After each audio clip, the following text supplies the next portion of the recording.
Machine Taz, and we are absolutely loaded here tonight, including Kenny Omega putting his AEW International Championship on the line in a four-way match against Brody King, Mascara Dorada of CMLL, and Claudio Castagnoli, plus a very rare singles match for Jon Moxley, non-title, but it is about respect, it is about pride, as Jon Moxley will face that man, Mark Briscoe, here tonight to kick off the action. You ready to watch Jon Moxley get it?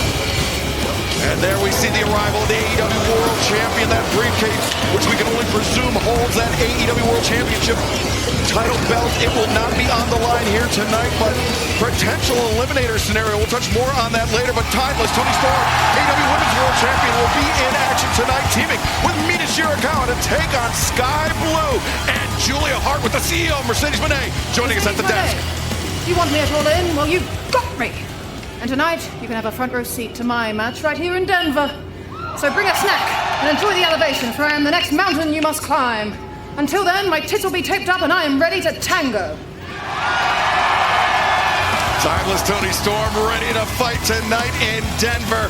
But right now, let's head down to the desk, or excuse me, to the ring, where the ineffable Tony Schiavone is standing by. And let's begin our 4-hour telecast of Fyter Fest by bringing out the aerial assassin, Will Ospreay!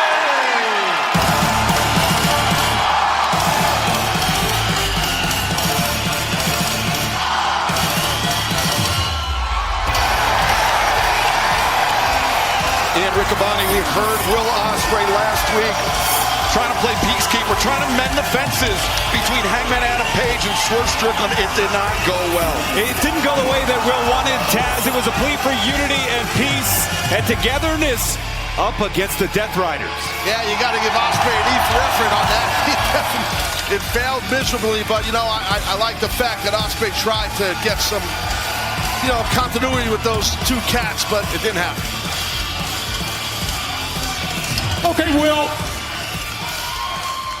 Last week, after Dynamite, something occurred. We showed it on Collision. Let's show a portion of it right now. I want to get your comments about it, if we can show it.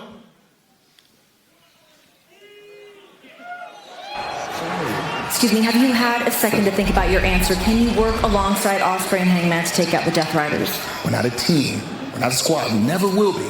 I've got a question now. Who's the bigger threat?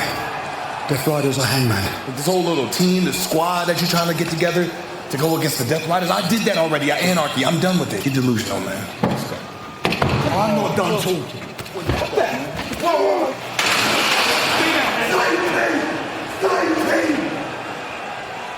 Of course, ended up, we heard you saying same team, same team. That got pretty rough back there, Will. I want to get your reaction to what happened. Mate, it's embarrassing, just because I don't never want to have a fight with Swerve. He's been my friend for about 12 years. I've known him since I was 20 years old, Look, it's not my brightest idea to try and get Swerve and Hangman on the same page. I mean, they actually hate one another, I can't even stress that enough, but I just think they're not the enemy here. The enemy's Jon Moxley. And I just can't help but think, if they can just put aside their differences for just one bloody night, retrieve the belt, then kill each other. Do you know what I mean?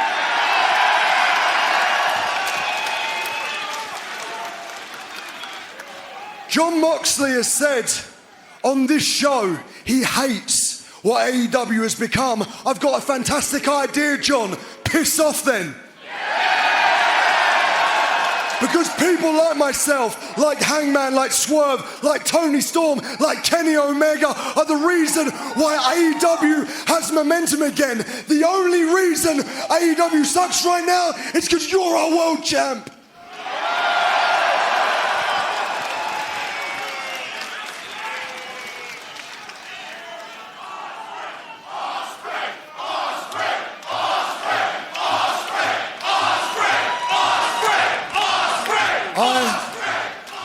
I've given Hangman Page my word.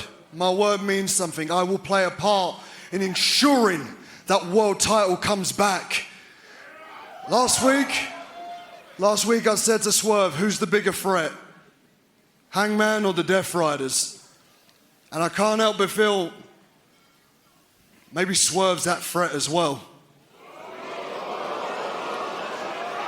Hangman said that he doesn't want to see Swerve as world champion. I get the same thing. Swerve wants to do the same thing to Hangman, and I can't let that happen.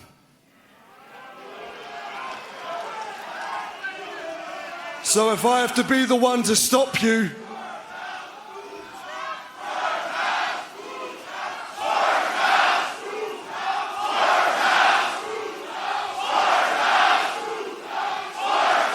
hey, if I don't step in, Swerve ain't got a house, full stop.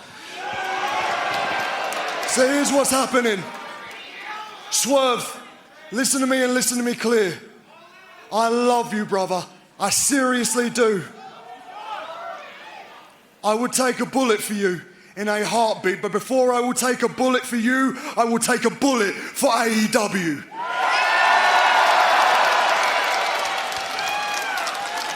So next week at Summer Blockbuster, I'm calling you out for a fight, lad.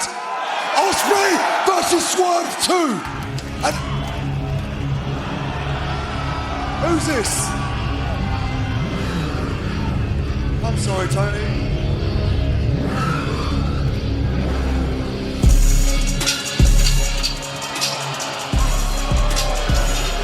Leo Rush, Action Andretti crew. Tantalizing prospect. What's wrong, Denver? You ain't happy to see us?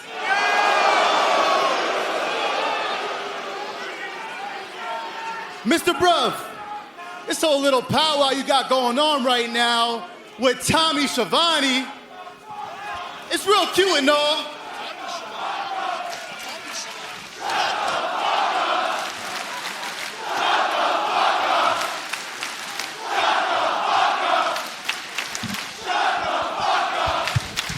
Hey, Denver and Colorado, I'm gonna need y'all to do a crew a favor and shut y'all damn mouths.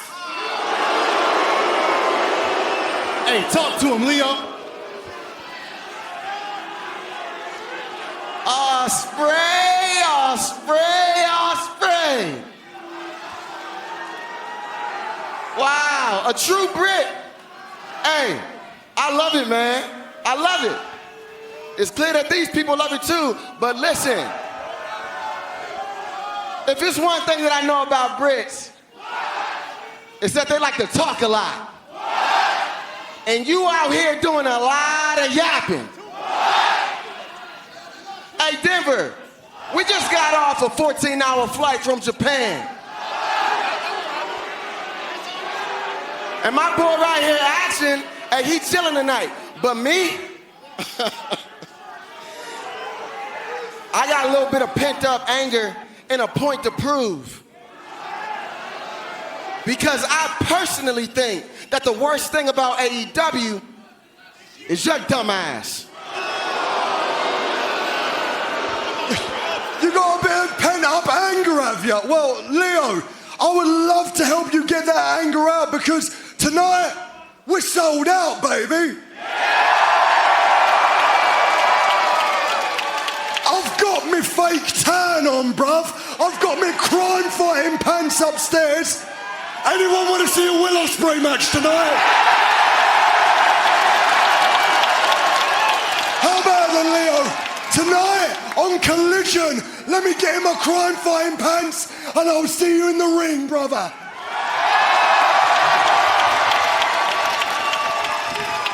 Alright, see you then, boss. Hey, Swerve, and I'll see you next week, sunshine. Will Ospreay, a very full dance card. Leo Rush tonight and then throwing out the challenge for Swerve Strickland next week in Portland, Oregon. What a rematch that would be, a dream match. Dream come true in Portland. Well, Will Ospreay going to have his hands full, but as is Mark Briscoe. Let's take you back to words from Mark Briscoe this past weekend about this clash with Jon Moxley coming up next. Wednesday night, 6-man tag team action, I took a L. Jon Moxley, you caught me in your little bulldog choke. Ref called for the bell, ding, ding, ding. It happens. Now Thursday, my 5-year-old son comes up to me when I get home and he said, "Daddy, did you quit last night?" I said, "Son, no, I did not quit. I will never quit. You win some and you lose some in life, but you never quit, and I did not quit. But you see the predicament I'm in now is my kids are doubting me. Mox, I want you one-on-one, Denver, Dynamite. This ain't about that title you got. This about something bigger than that for me. So I'm going to have the wife line the kids up in front of the TV, and they going to watch me whoop a man's ass. So, Mox, you better be ready to man up." Mark Briscoe prepared for a fight tonight, but as is his opponent.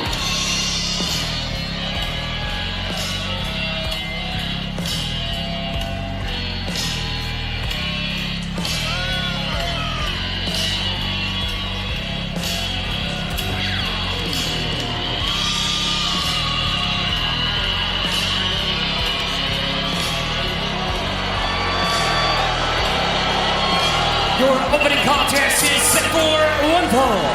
Introducing first, from Cincinnati, Ohio, weighing 231 pounds, he is the All Elite Wrestling World Champion, Juin Moxley. Taz, we know that Jon Moxley typically is never one to shy away from a fight. But Jon Moxley has of late, the only time we've seen him compete in a singles match on Dynamite, it's been when he's been compelled to, when the AEW World Championship is on the line. I think, on some level, Moxley accepting this match with Mark Briscoe speaks to the respect that Moxley has for Briscoe and his accomplishments. I don't disagree. I mean, anytime you're going to face a competitor with the experience and the intensity and the violence level of a Mark Briscoe, you know you're in for a long night. So I think that man right there, the world champion Moxley, he's well aware of that. And he's got, Marina out here, and he's also got you out here. He's always got like a little bit of a backup plan, Ian, as we know. Absolutely, and these two men traveled in concentric circles as their careers grew, both becoming champions. But right now, the man you see there, 6-0 in 2025, 10 straight singles wins. Unbeaten in singles action, Excalibur, since forming the Death Riders, looks unstoppable right now. Reach for the sky, boy. And his opponent, from Sandy Fork, Delaware, weighing 221 pounds, Mark Briscoe.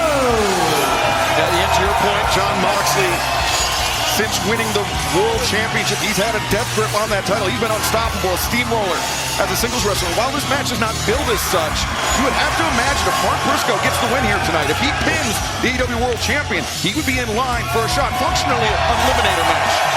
Absolutely, and Mark Briscoe, Taz, you know it, I know it. Mark Briscoe fights hardest when family is involved. Absolutely. He felt embarrassed because his son, you heard what the man said if you were watching. He hurt, he felt like his son felt like he, meaning Briscoe, gave up. So Briscoe's motivated to whoop the ass right now of Moxley. And look, as you said, Excalibur, Moxley being a world champion, anytime you get in the ring with the world champion, you have a great opportunity, no matter if the title's on the line or not.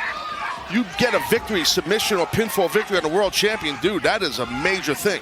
And speaking of the World Championship, it will be Jon Moxley, Hangman Adam Page on Saturday, July 12th, all in Texas. We head to the Globe Life Field in Arlington, where Jon Moxley will put his AEW World Championship on the line against Hangman Adam Page, 38 days away, part of a huge week of action in Texas as Jon Moxley bailing to the outside.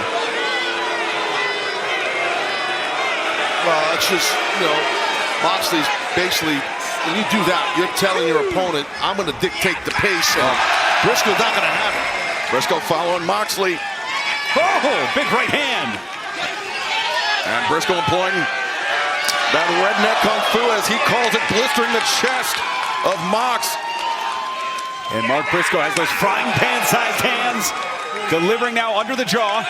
Yeah, heavy hitter for sure. You're right, Ian. And you see those blows raining down on the head of the champion. And Ian, you mentioned how Moxley and Briscoe's career were in parallel paths. It was Moxley, though, as a singles wrestler. It was Briscoe as a tag team wrestler alongside his late brother, Jay Briscoe. by his own admission, is still in the formative years as a singles competitor. Absolutely. Less than 18 months down this singles journey, he's already captured the Ring of Honor World Championship and now in there hanging with the AEW World Champion. Briscoe venturing out into the Continental Classic, the inaugural version of that tournament, but right now, return of fire, elbow strike into the face of Moxley, and now looking for a submission, but Moxley still on his feet, Taz. Smart move right there by Briscoe, in my opinion, to get himself a rear choke, and now he transitioned to a side headlock and slips through a little baseball slide action. Oh, what an uppercut. And this might be Mark Briscoe's best move here, Excalibur, to stick and move, the quick movements, the quick strikes. Yeah, it's not often that Jon Moxley finds his equal in terms of striking inside the ring, but I think Mark Briscoe is very much on the level of the world champion. No doubt about that. I completely agree with that. Ooh. Moxley shutting Briscoe down with that high boot. Well, both these athletes have a plethora of experience, all over the world, so you're dealing with, when you're dealing with someone like that amongst each other, it's tough to outsmart your opponent. These both have, decades of experience. Big match experience, too. Moxley grabbing at the face of Briscoe. Referee Paul Turner calling for the clean break. We noticed that Marina Shafir, Wheeler Yuta at ringside. Of course, Claudio Castagnoli will be challenging Kenny Omega for that AEW International Championship later on tonight. But Claudio won't be the only one. Brody King and Mascara Dorada of CMLL will also be involved in that four-way match. Well, the throat of Briscoe you see on that bottom rope with all of Moxley's weight on the back of the neck. That's tough for Briscoe. You can see in the Mile High City here, too, gasping for air, not only from the throat tabs, but also in the waist, trying to get the oxygen going. The altitude, it's tough. I've wrestled in Colorado many times, and it's definitely a difference on your cardio.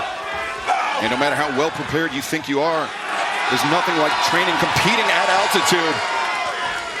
As Moxley dragged to the outside, Briscoe. Great opening here. Picking up momentum. Briscoe, the scissor kick through the ropes. Down goes Moxley. So unorthodox is Briscoe. Dangerous competitor. Oh, unpredictable guy. He was looking for through the consequences elbow. Wheeler Yuta getting that hand stomped, and nobody home. Briscoe crashes and burns. Well, Mark went for something big right there, and as you said, man, crashed and burned. That's the risk. It was that momentary distraction by Wheeler Yuta allowed Jon Moxley time to recover. Look at this, Marina Shafir. She's coming into the ring. Referee Paul Turner. Yuta! Referee never saw what Wheeler Yuta just did there, obviously, too. Paul Turner contending with Marina Shafir on the opposite side of the ring, and Yuta sending Briscoe face first on that steel ring post. The Death Riders on the outside certainly could be the difference here tonight, finding ways to affect Briscoe in the margins. I mean, Ian, that has been Jon Moxley's reign as AEW World Champion, his fourth reign as World Champion in its entirety. It's the Death Riders affecting the proceedings. And I think that's why what Will Ospreay has been saying and preaching has become so important. Oh, Briscoe, no. I mean, just think, we're only a few days removed from Double or Nothing, where Briscoe was in that brutal ambulance match with structure match with Ricochet, and he was covered pretty much head to toe in his own blood. Covered is an understatement, and it looks like Moxley's trying to get more crimson out of the body of Briscoe. Moxley using the point of the elbow to widen the gash on the head of Mark Briscoe, and fans don't go anywhere. Our opening contest on Fyter Fest continues on TBS and Max. Let's go, Briscoe! You see, ringside physician Doc Sampson is taking a close look at Mark Briscoe with that recent blood loss, I'm sure fresh in the doctor's mind. But I've seen Briscoe bloodied and battered before, and he... Oh, goodness. Oh, no! Briscoe driven head first into our desk. Moxley underneath the rope to break the count, and Mark Briscoe now being returned to the relative safety of the ring by the AEW World Champion Jon Moxley. I think the blood loss starting to affect Briscoe here as Paul Turner. Yeah, you have to imagine the altitude plus the blood loss. Mark Briscoe going to have a very tough job catching his breath. especially the boot of Jon Moxley on his face. Once you see someone's bleeding, you have to keep the pressure on him. So I agree with the champion is doing right now.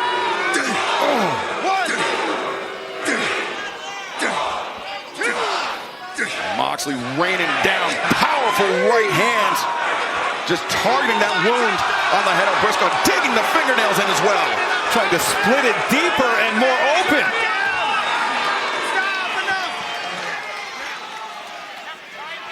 AEW's Fighter Fest is live from the Mission Ballroom, Denver, Colorado, and we are witnessing Jon Moxley taking the fight to a bloodied Mark Briscoe here tonight in our opening contest. This has become personal for Moxley. You mentioned double or nothing. Briscoe emerging from the ambulance. And that struck a chord with Moxley. It was, the referee stoppage last week, Taz, that struck a chord for Briscoe. Heavy feelings in this bout. Absolutely, but the feelings are, the cover. Lateral press by Moxley. The feelings right now for Briscoe is he needs to find some kind of energy, and he seems like he's trying to maybe feed off the live audience here in Denver. He needs to stop mounting a comeback here as we see Excalibur. Yeah, we saw it. It was 1 week ago. Briscoe, he was locked in that bulldog choke, and it was a referee stoppage. Briscoe didn't quit, but that's a hard distinction to make to a 5-year-old. Briscoe's son saying, "Why'd you quit, Daddy?" And Briscoe out to prove to his son and to the world that he will not quit in the face of jeopardy. He will not quit in the face of Jon Moxley. And Marky's got to be loving this right now as the world champion's head to the outside. Briscoe, he's going to be on the hop here. Briscoe building up momentum.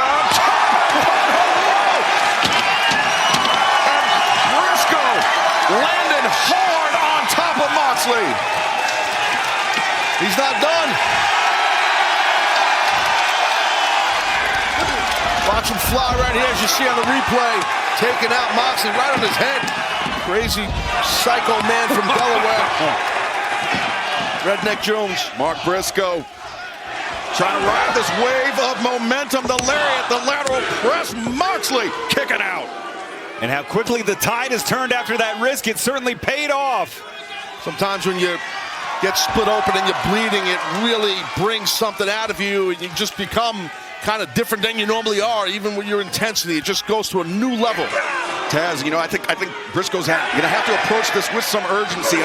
Of course, we mentioned how the blood loss, that affects your cardiovascular system, but also the altitude. Time, I think, is Mark Briscoe's biggest enemy in this match, and this is a match with Jon Moxley in it. Yeah, no, you're right. Right now, getting the better with those forearms is Briscoe. Put to the midsection, though, by Moxley, changing levels. Absolutely. Moxley quickly changing the direction of this bout. Hammer throw into the ropes, reverse, chop to the chest, delivered with authority by Briscoe. And this is where Briscoe gets so good. His ability to change the direction on his side with the quick chops, the movement, the elbows, the forearms. Moxley taking off his feet, but he was the first man back up. You see Briscoe still feeling the effects of the blood loss, the physicality of our opening contest tonight on Fighter Fest. Be careful, Briscoe. He could be playing possum here. Yeah, sure thing. He was trying to bait Briscoe in, and it worked. Briscoe weaves underneath. Oh, wait a minute. Trying to butterfly the arms, Excalibur. The double underhook. Briscoe looking for Jay Driller, but Moxley well aware. And short arm lariat. Now Moxley looking to butterfly the arms of Briscoe, maybe think a paradigm shift. But Briscoe returns fire. Turnabout's fair play. Great counter by Briscoe. Briscoe absolutely needed that there. Pointing to the heavens. This match based on family, driven by family. We take a look there, but it's Briscoe climbing to the top. Briscoe could be poised to deliver the froggy bow to Jon Moxley. Briscoe takes flight. Froggy bow. Moxley was ready. Taz, Briscoe inadvertently put himself in some very deep water with the world champ. Yeah, sure thing. Got the legs in right away. Now Briscoe's definitely in trouble. As if Mark Briscoe wasn't having enough difficulty catching his breath now. He's trapping that wrist. So Briscoe can't break the grip. Now maybe he's going Juji Katami here. Full extension. Briscoe's got to get to the ropes, reaching out and scooting over, and does. The tip of his toe on the bottom rope to force the break, but Moxley holding on, trying to inflict as much damage as possible. That hold does not have to be on long to tear someone's biceps, so hopefully that's not the case for Mark Briscoe. And almost nursing it on the way out to try and get a breather. Oh no, and it's Yuta! Yuta had to lock the arm, and for the second time, Yuta playing a role into this match. He was the man that sent Briscoe into the ring post that opened up that wound on Briscoe's head. That referee never saw it. I mean, referee now is yelling at Yuta. Now he doesn't see what Marine is doing, because the referee was trying to contain Moxley. Marina, thankfully for Mark Briscoe, just returning Briscoe to the ring. They don't like Yuta here in Cannabis Central. To be fair, they don't like Yuta anywhere, but... oh, wait, Briscoe! Rolls through with that Death Valley driver. Now, normally he would pop right up to the top rope, Excalibur. He would look for that froggy bone. Instead, look at this. The arms, the double underhook. Briscoe spiked, but he can't capitalize. He's right there, Mark. He's right there. Beleaguered Briscoe covers 2, 3. No! Ian, you would know better than I, but I think that's the first time I've seen anyone kick out of the J Driller. That is the first time, as we take a look at the replay, the fingers locked down, picture perfect, planting the world champ on his head, that anyone in AEW is kicked out of the J Driller. Oh, now Briscoe. He could be thinking cutthroat driver. Briscoe has only pulled this move out 8 times in his career. Now looking for the 9th. No, Moxley. Nice arm ring and a good counter by Mox to slow down Briscoe. Stopped his head. Skull driven into the mat. Can Moxley find Briscoe? Oh, Taz back to the choke. That's the right thing to do. He's trying to get that bulldog choke in again, and he's got it. And this is the hold that led to a referee stoppage 1 week ago. Moxley changes grip, floats over. And Briscoe trying to find a way out back to his feet, vertical base now. Yeah, I'm not sure why. We're counting here. Briscoe. 2 and Moxley. Did he get him? I thought maybe he got him. No, Moxley just barely rolled through. Trying to lock the finger. Oh, and the bicep grip here, Taz. Yeah, well, he's doing a lot of transitions, Moxley, some different holds. I say stick to one and keep it on. He had that bulldog choking good, but then he transitioned, which I don't know. He got him here. And Paul Turner calls for the stoppage. Jon Moxley. The AEW World Champion, Jon Moxley. Well, Mark Briscoe, he can hold his head high, and he took Jon Moxley, the AEW World Champion, very nearly to Moxley's limit. And honestly, at points in the match, Taz, it felt like it was 3-on-1. It felt like Jon Moxley had 2 partners on the outside. He definitely did. I mean, you're not wrong, Ian, and that's what happened. A lot of that interference helped him, for sure. Fans, this is the start of a huge summer for AEW Fighter Fest tonight. Next week, Summer Blockbuster 4-hour special live event from Portland, Oregon. And then AEW heads to Mexico City and Arena Mexico, the cathedral of Lucha Libre for Grand Slam Mexico. And right now, let's take a look at the talisman of CMLL, Místico. Místico is something special. CMLL continues to make waves in the United States, and Místico, by far the most famous luchador of his generation. Hold on to your hats, as the old cliche goes. Look at the high-flying ability of Místico. One of the biggest draws in the history of Lucha Libre.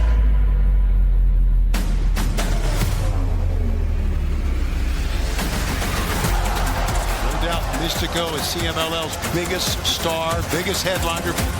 Go with a very hybrid style, fast-moving style.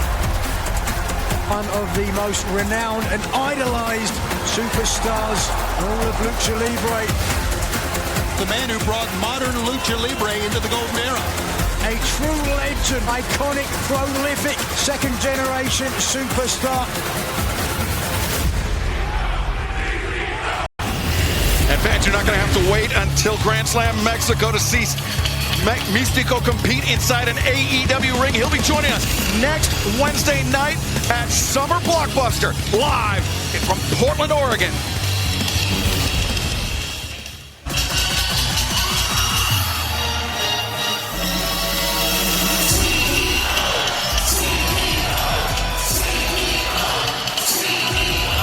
Ladies and gentlemen, your TBS champion, the CEO, Mercedes Moné. The #1 contender for the AEW Women's World Championship, the woman that will face timeless Toni Storm at All In Texas on Saturday, July 12th. Mercedes Moné joining us here at the commentary desk for this next match on Fighter Fest. It will be timeless Toni Storm and Mina Shirakawa taking on Julia Hart and Sky Blue next, live on TBS and Max. Welcome back to AEW's Fighter Fest. We are live from Denver, Colorado, and we are joined at the desk by the TBS champion, the #1 contender for the AEW Women's World Championship, Mercedes Moné, who will face timeless Toni Storm for that AEW Women's World Championship on Saturday, July 12th at All In Texas. That's right. And you know what? Since I love the serving looks and getting up the competition, I think I'm going to enjoy this match way better with the table for one. Boys, bring me my table and my steak. Come on, let's go. Your own table? I ain't got all day. Your own table? I'll take it for one, Taz, okay? Thank you, darling. Okay. Gotta go sit over here. Did she say a steak? Yeah, I wouldn't mind my own table with a steak. Oh, she's got a legit. That's a shoot steak. That's huge. That means really. Thank you.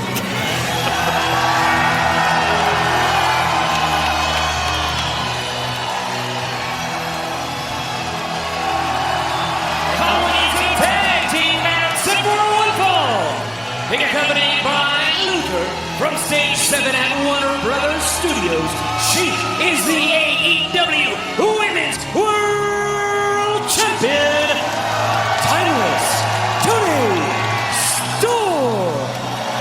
It's always great seeing the timeless one.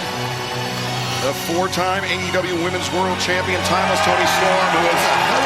She's got a glass of vino here and everything. I didn't know we could do that. I didn't know we had steak and I saw pizza bagels and catering. Did we restart Dinner and a Movie here on TBS? What's going on? Well, they will face one another at All In Texas. Got little pigs in a blanket too in catering. I didn't see no filet though, Excalibur. I don't know what's going on. Well, joining her from Tokyo, Japan, Mina Shirakawa. Well, Mina Shirakawa was the last woman to challenge for the AEW Women's World Championship at Double or Nothing. Really giving timeless Toni Storm a hell of a battle, but he was the embrace after the match, shall we say, Ian, that showed that there was no hard feelings between Mina and Toni. No hard feelings. Love is love. Mina Shirakawa and the AEW Women's World Champion, timeless Toni Storm, on equal footing, on the same page here, Taz. yes, I know. Interesting. I mean, Mina was doing this crazy dance. Toni Storm was dancing, and she looks repulsed, meaning Mercedes. I don't know if it's the steak or if it's these ladies in the ring.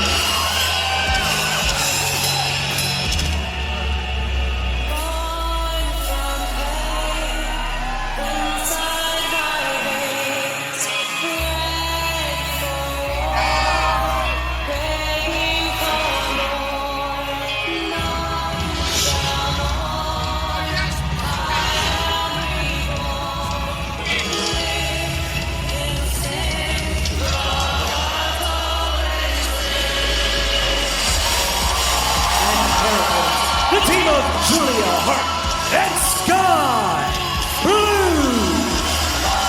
Both Julia Hart and Sky Blue recently returning from injury and really targeting both Mina Shirakawa and timeless Toni Storm, this sisterhood of evil, Ian. It was a welcome sign to see Sky Blue back from injury, returning to the side of best friend Julia Hart. I couldn't help but notice at ringside, Mercedes Moné, Taz, not giving a match of this magnitude perhaps the respect it deserves. You can see it in the shot there, just texting, fixing her hair. I think she's doing one of those top ticks. I've heard of that.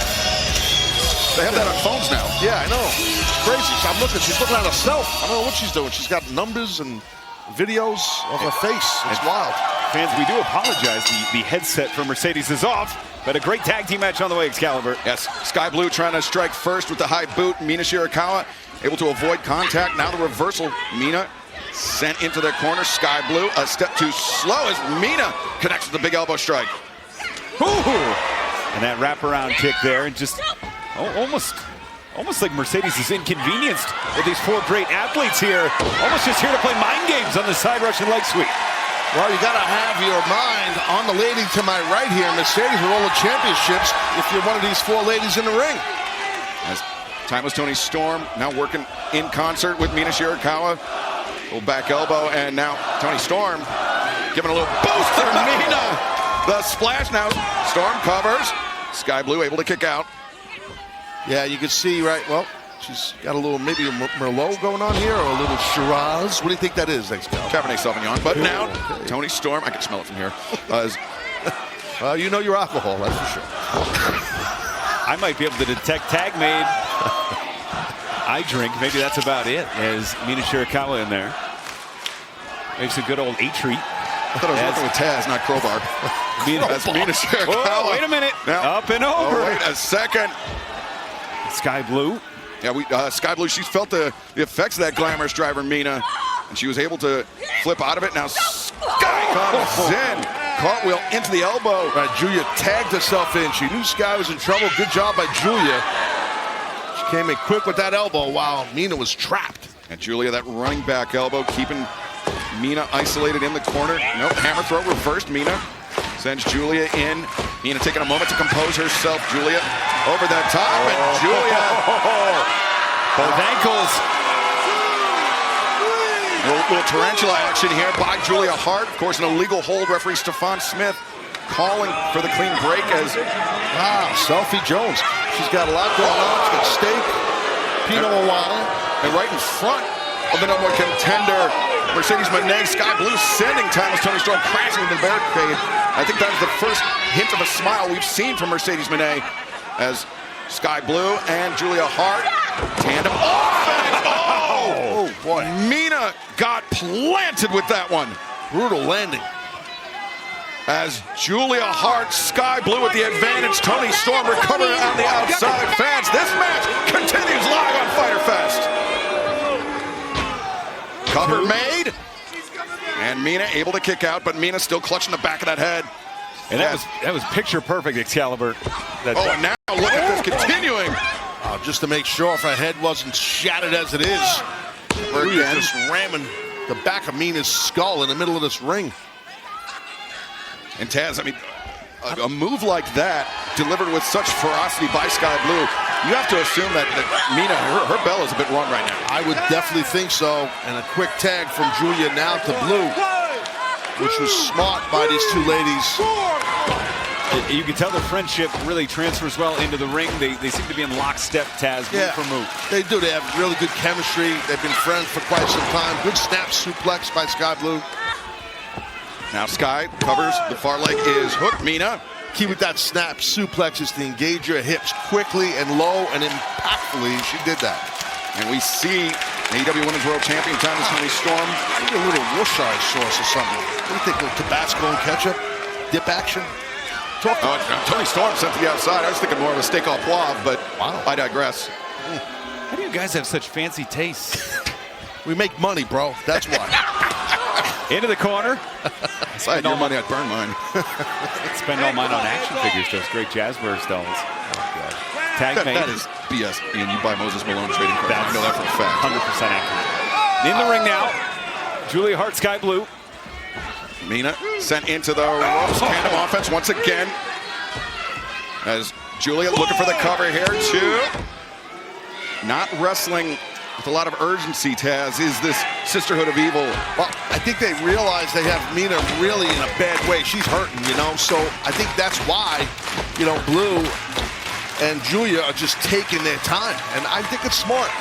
And every time that Toni Storm attempts to get back into the ring, cover here, 1, 2, that Sky Blue and Julia Hart. Oh, this time, trying to neutralize Toni Storm as, Sky rocked the champion, drilled her. Oh, Mercedes is loving this. 38 days away from All in Texas. Oh, goodness. Sky Blue making up for that lost time. I liked what you did. That length layoff due to injury. But she is showing no signs of ring rust as she's got the AEW Women's World Champion down on the outside. Look at the plate. She's got some asparagus on there too, maybe. Really fixated on the steak. Did you skip lunch today? I actually did. As Mina Shirakawa trying to battle back into this match. Elbow strike. Well, the smart thing that Hart and Sky Blue have done is if Mina even changes tides here, there's no one to tag. Oh, that's a great observation, and you are correct on that, Ian. Now Julia once again looking for the pinfall. But Mina Shirakawa more than equal to the task. And this is effectively a 2-on-1 match for Mina Shirakawa. As Julia Hart sets her jaw, comes in lariat in the corner. And finally, Timeless Toni Storm returning to the apron.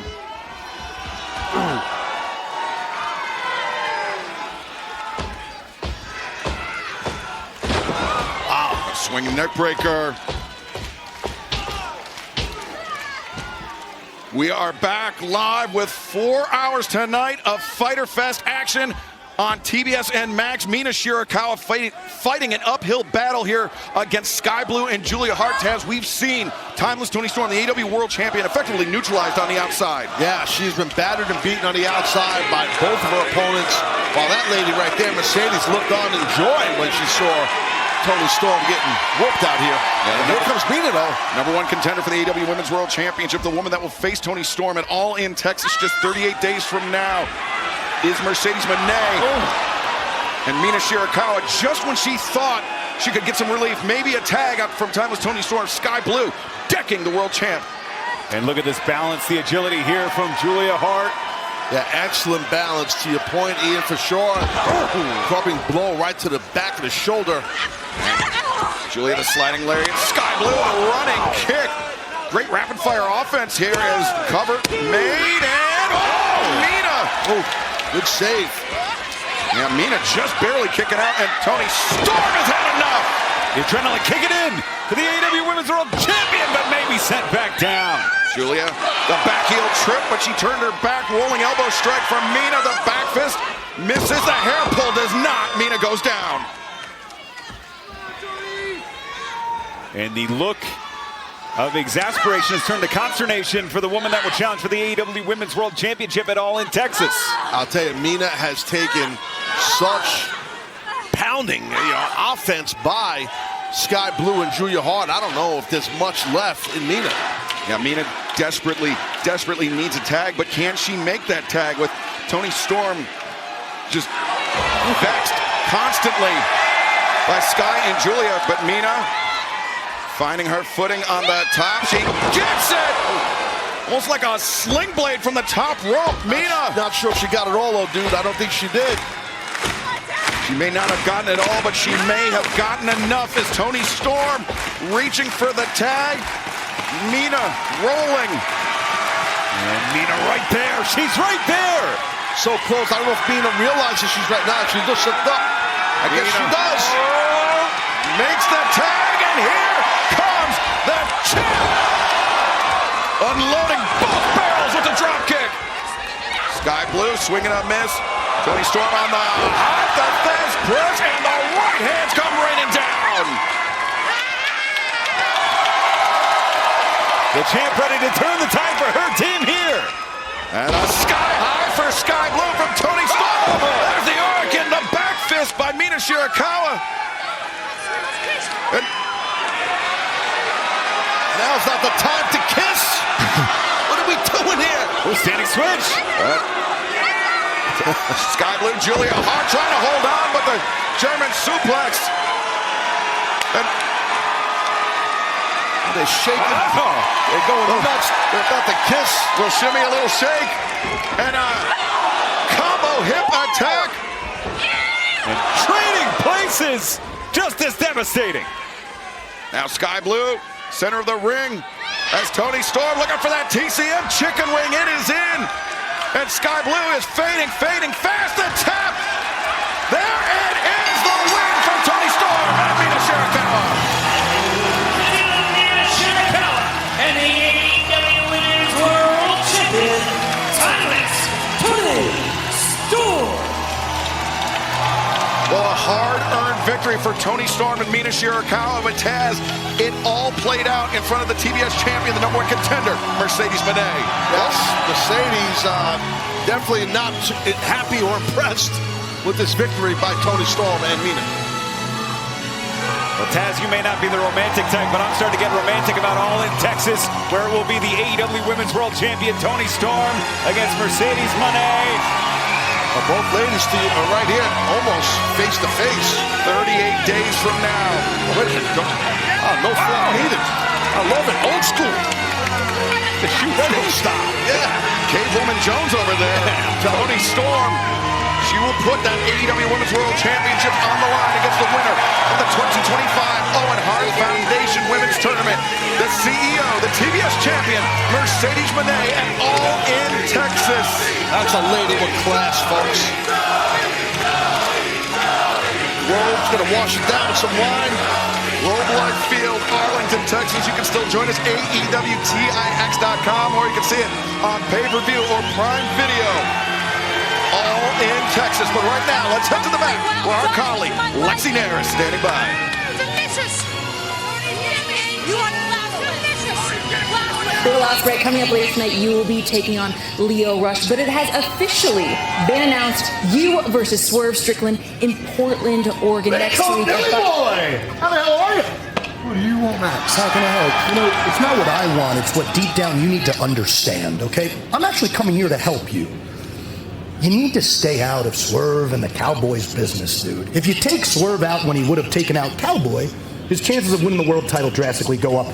And to make matters worse, if you can actually get them to get along, well then, Cowboy's a shoo-in to win the world title. And last time I checked, maybe you don't remember because he knocked you clean the hell out at Double or Nothing, but you can't beat Hangman. And if he wins that world title, you're not gonna. Buddy, those two guys, they're animals. You know what you do with animals? You let them eat each other. That's dead cute, mate. That's lovely, right? Have you got anything more to say? Because I've got a match later on, and like this, Max, of course you're always thinking about yourself. Me, I'm thinking about AEW. I understand what's going on here. You don't want Hangman to win the belt. Do you know why? Because you have no chance of being Hangman on your best day. See you later, mate. Hey, quick question. How's your son Harry doing? Whoa! He's up. Mr. Ospreay?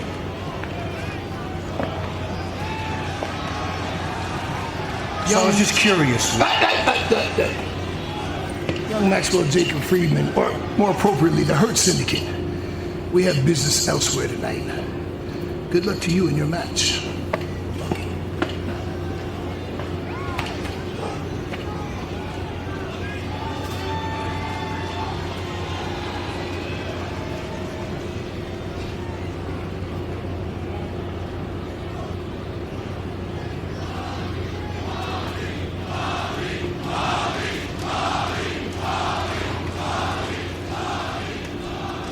Well, it is official for next week. Swerve Strickland, Will Ospreay, part of Summer Blockbuster, 4 hours live on TBS, and we will hear from the Hurt Syndicate next on Fyter Fest. But fans first, DraftKings Sportsbook. Welcome back to AEW Fyter Fest, where we are about to be joined by the Hurt Syndicate.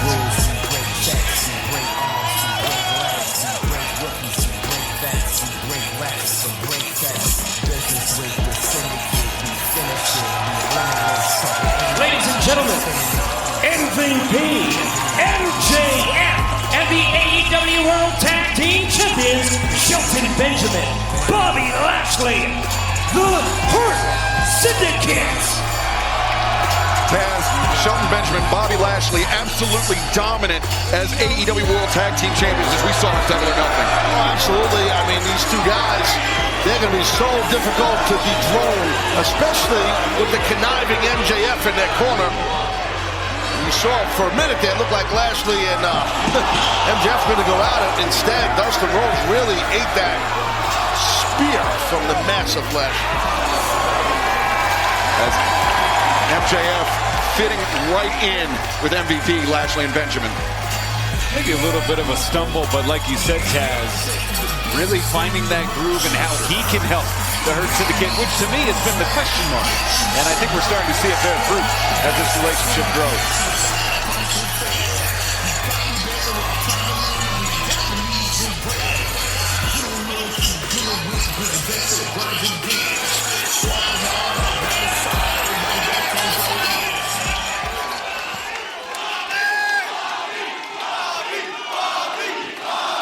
Bobby's from these parts here, meaning Lashley.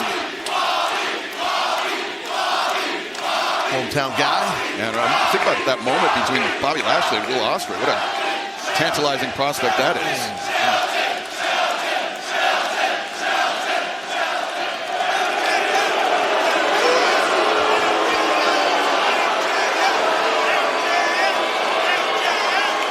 Attention, AEW viewing audience. This is an official announcement from the Hurt Syndicate.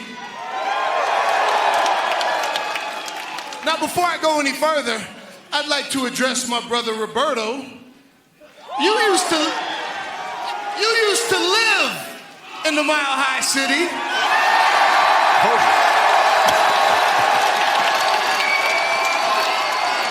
But I have to ask you, I gotta know, now that you live in Texas, what's your opinion of Denver?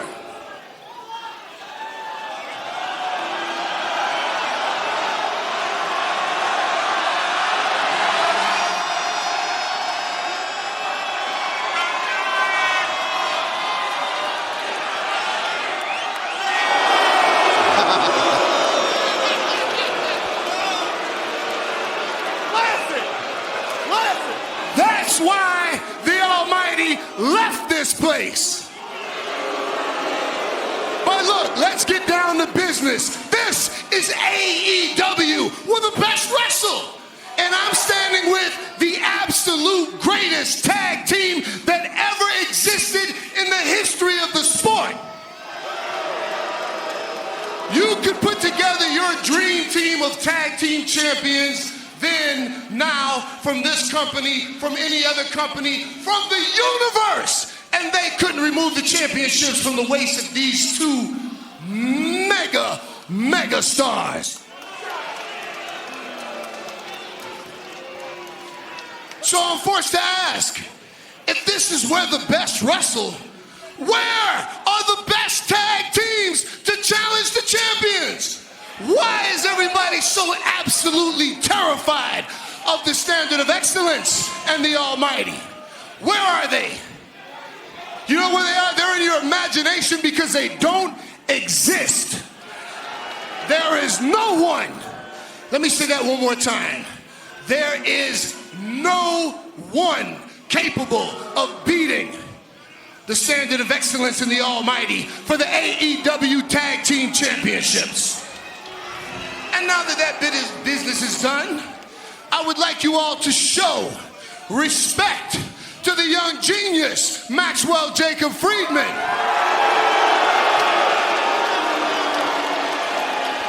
It's all yours, Max. Thank you, Montel. This might take a while. I would appreciate some silence while I'm speaking, though. It's a little rude. Can you believe this?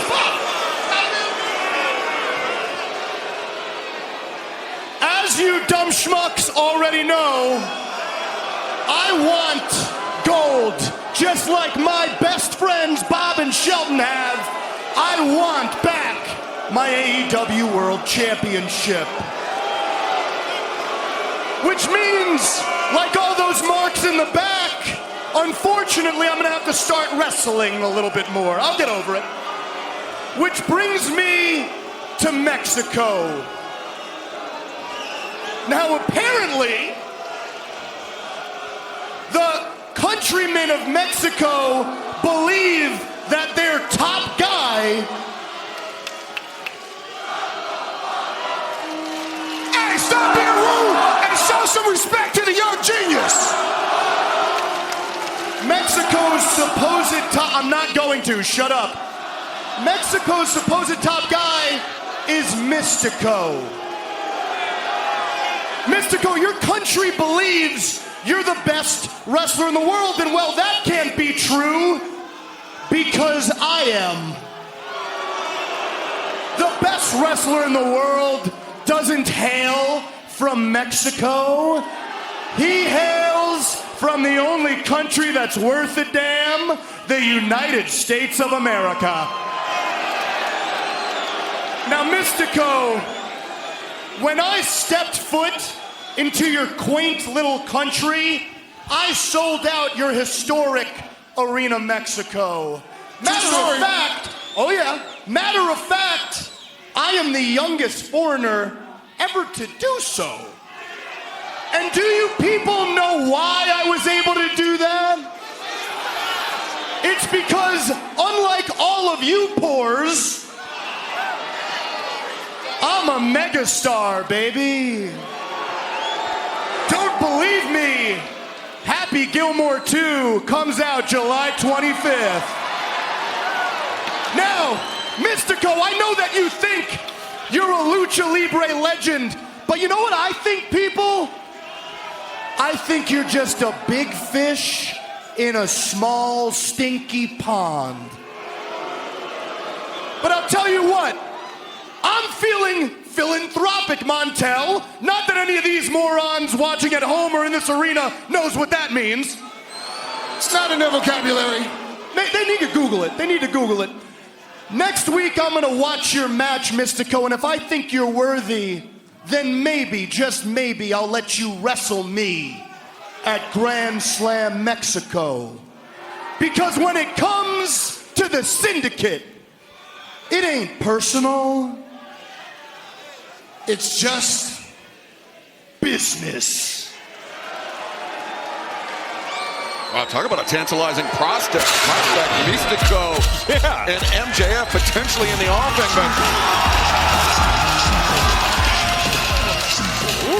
but wait a second.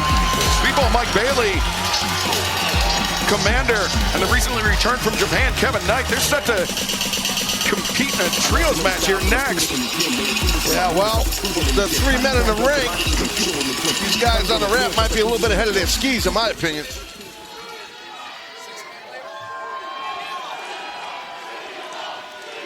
Wait, what is this? We got White Show Nuff, we got Bruce Leroy, and we got the Blue Ranger. What are we doing? What are we doing here? What do you morons want? MJF, you disrespect Mystico. You disrespect Lucha Libre. You disrespect me.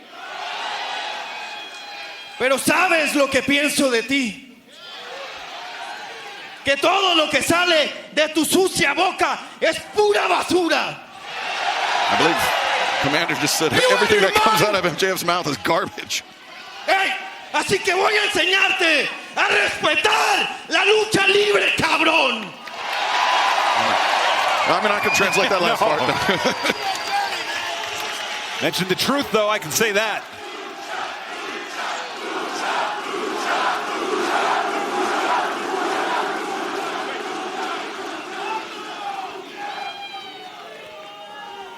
Écoutez bien, mes grands calices de tabarnak. You said you wanted the best? Well, in front of you is a group of international killers.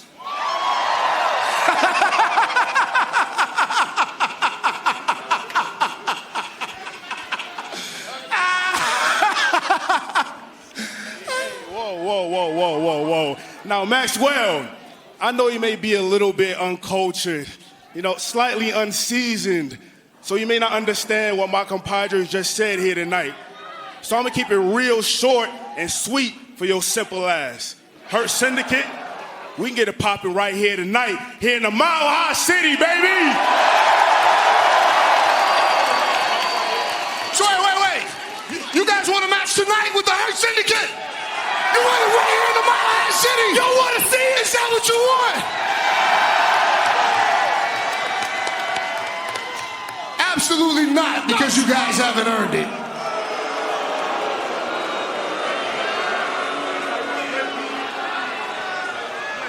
If you would like an opportunity to stand up against the tag team champions, why don't you guys impress us by earning it? Wow, Hurt Syndicate Not giving the team of Jet Speed and Commander the time of day here.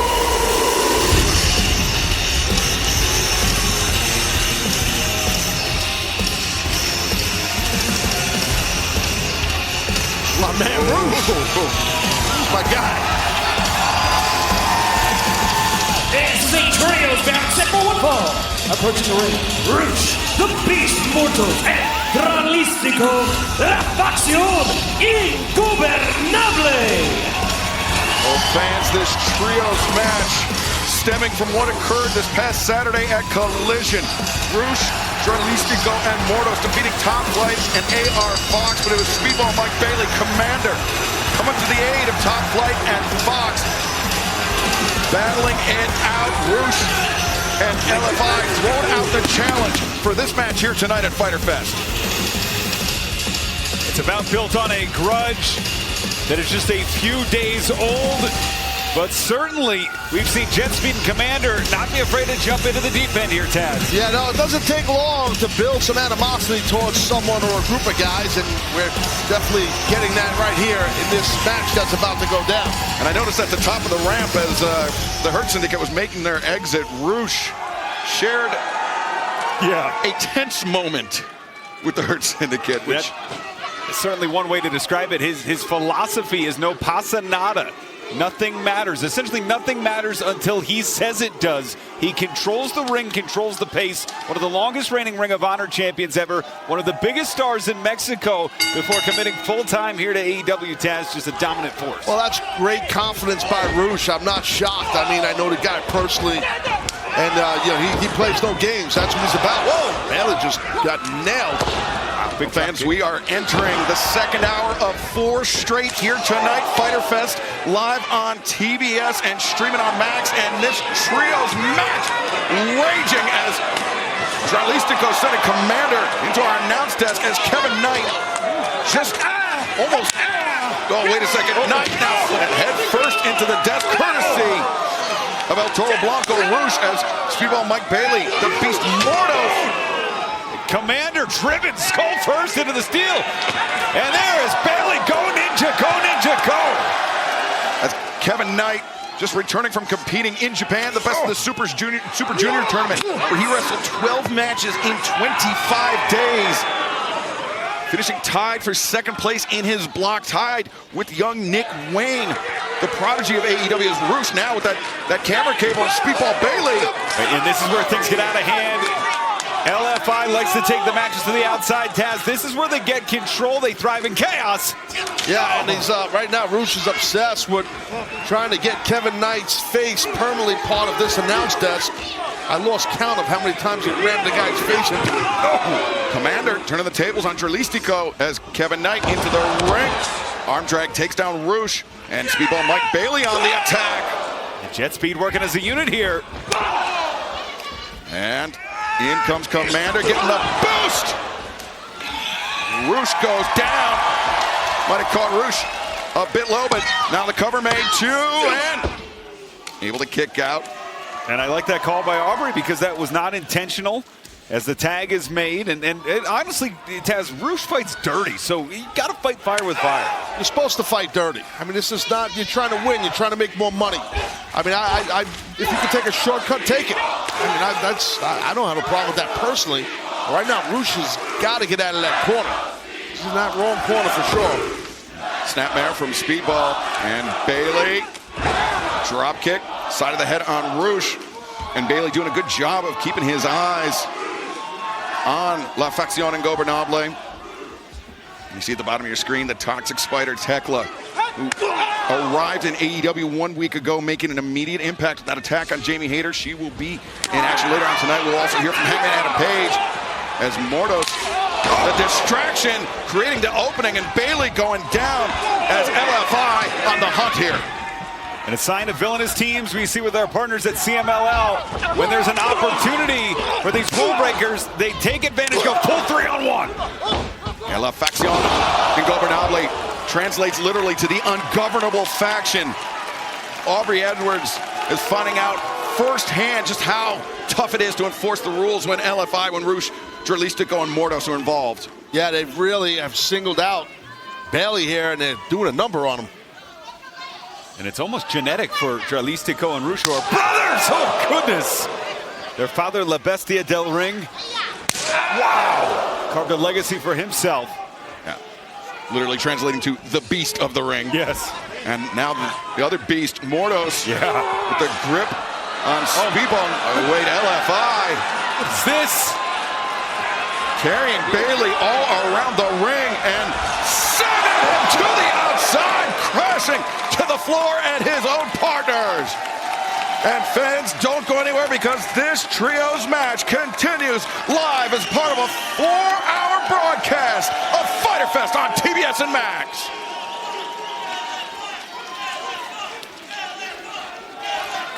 Well, LFI obviously in complete control. I mean, Bailey just chucked and taking out his partners, man. It was bad.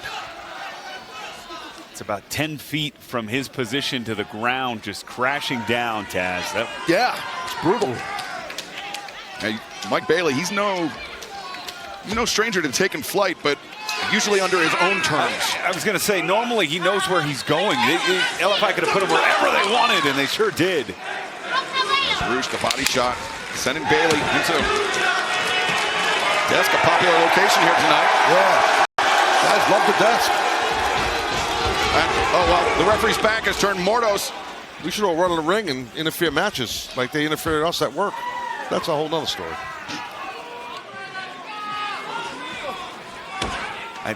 I choose not to participate in that proposition, although if Rush comes over here again, I might have to leave. I got the new knee. The new knee, bro. It's lethal. Nothing stopping you from leaving now, Ian. Thought we were tag made. Yeah. Oh, goodness. Man, what a shot. You complimented your tie. This. Nice snapmare there. And, oh, goodness. Nice snap of the neck by Mordos. Lateral press. Bailey able to kick out. Double fish hook here. And Mordos, that mask of his, so sinister, so intimidating. Oh, he's got the arms trapped. Oh! Sucks. I've had that happen to me in Japan, actually. It's not fun. Dralistico in. Now Dralistico, most fleet-footed member of LFI, delivers an explosive drop kick. Laser precision. The cover made, and Bailey kicking out. You saw Bailey, he was reaching for his corner and trying to find some relief. The tag out from either Kevin Knight or Commander. Yeah, I mean, gee, Speedball's really taking a ton of punishment now, attacking the knee, which is smart with his Taekwondo background, his kicking ability, so why not attack one of his legs? And now, attacking the foot, just stomping down on the ankle. Well, when you're wrestling barefoot, that's a problem. I've done it, many times for years, and it's a target. When your foot is got no protection on it, guys will stomp on it. Almost an unforced error there by Mordos, putting Bailey in the corner, but Kevin Knight was unable to make the tag. Oh, look at this. The backstabber. Oh, and the dive and stomp.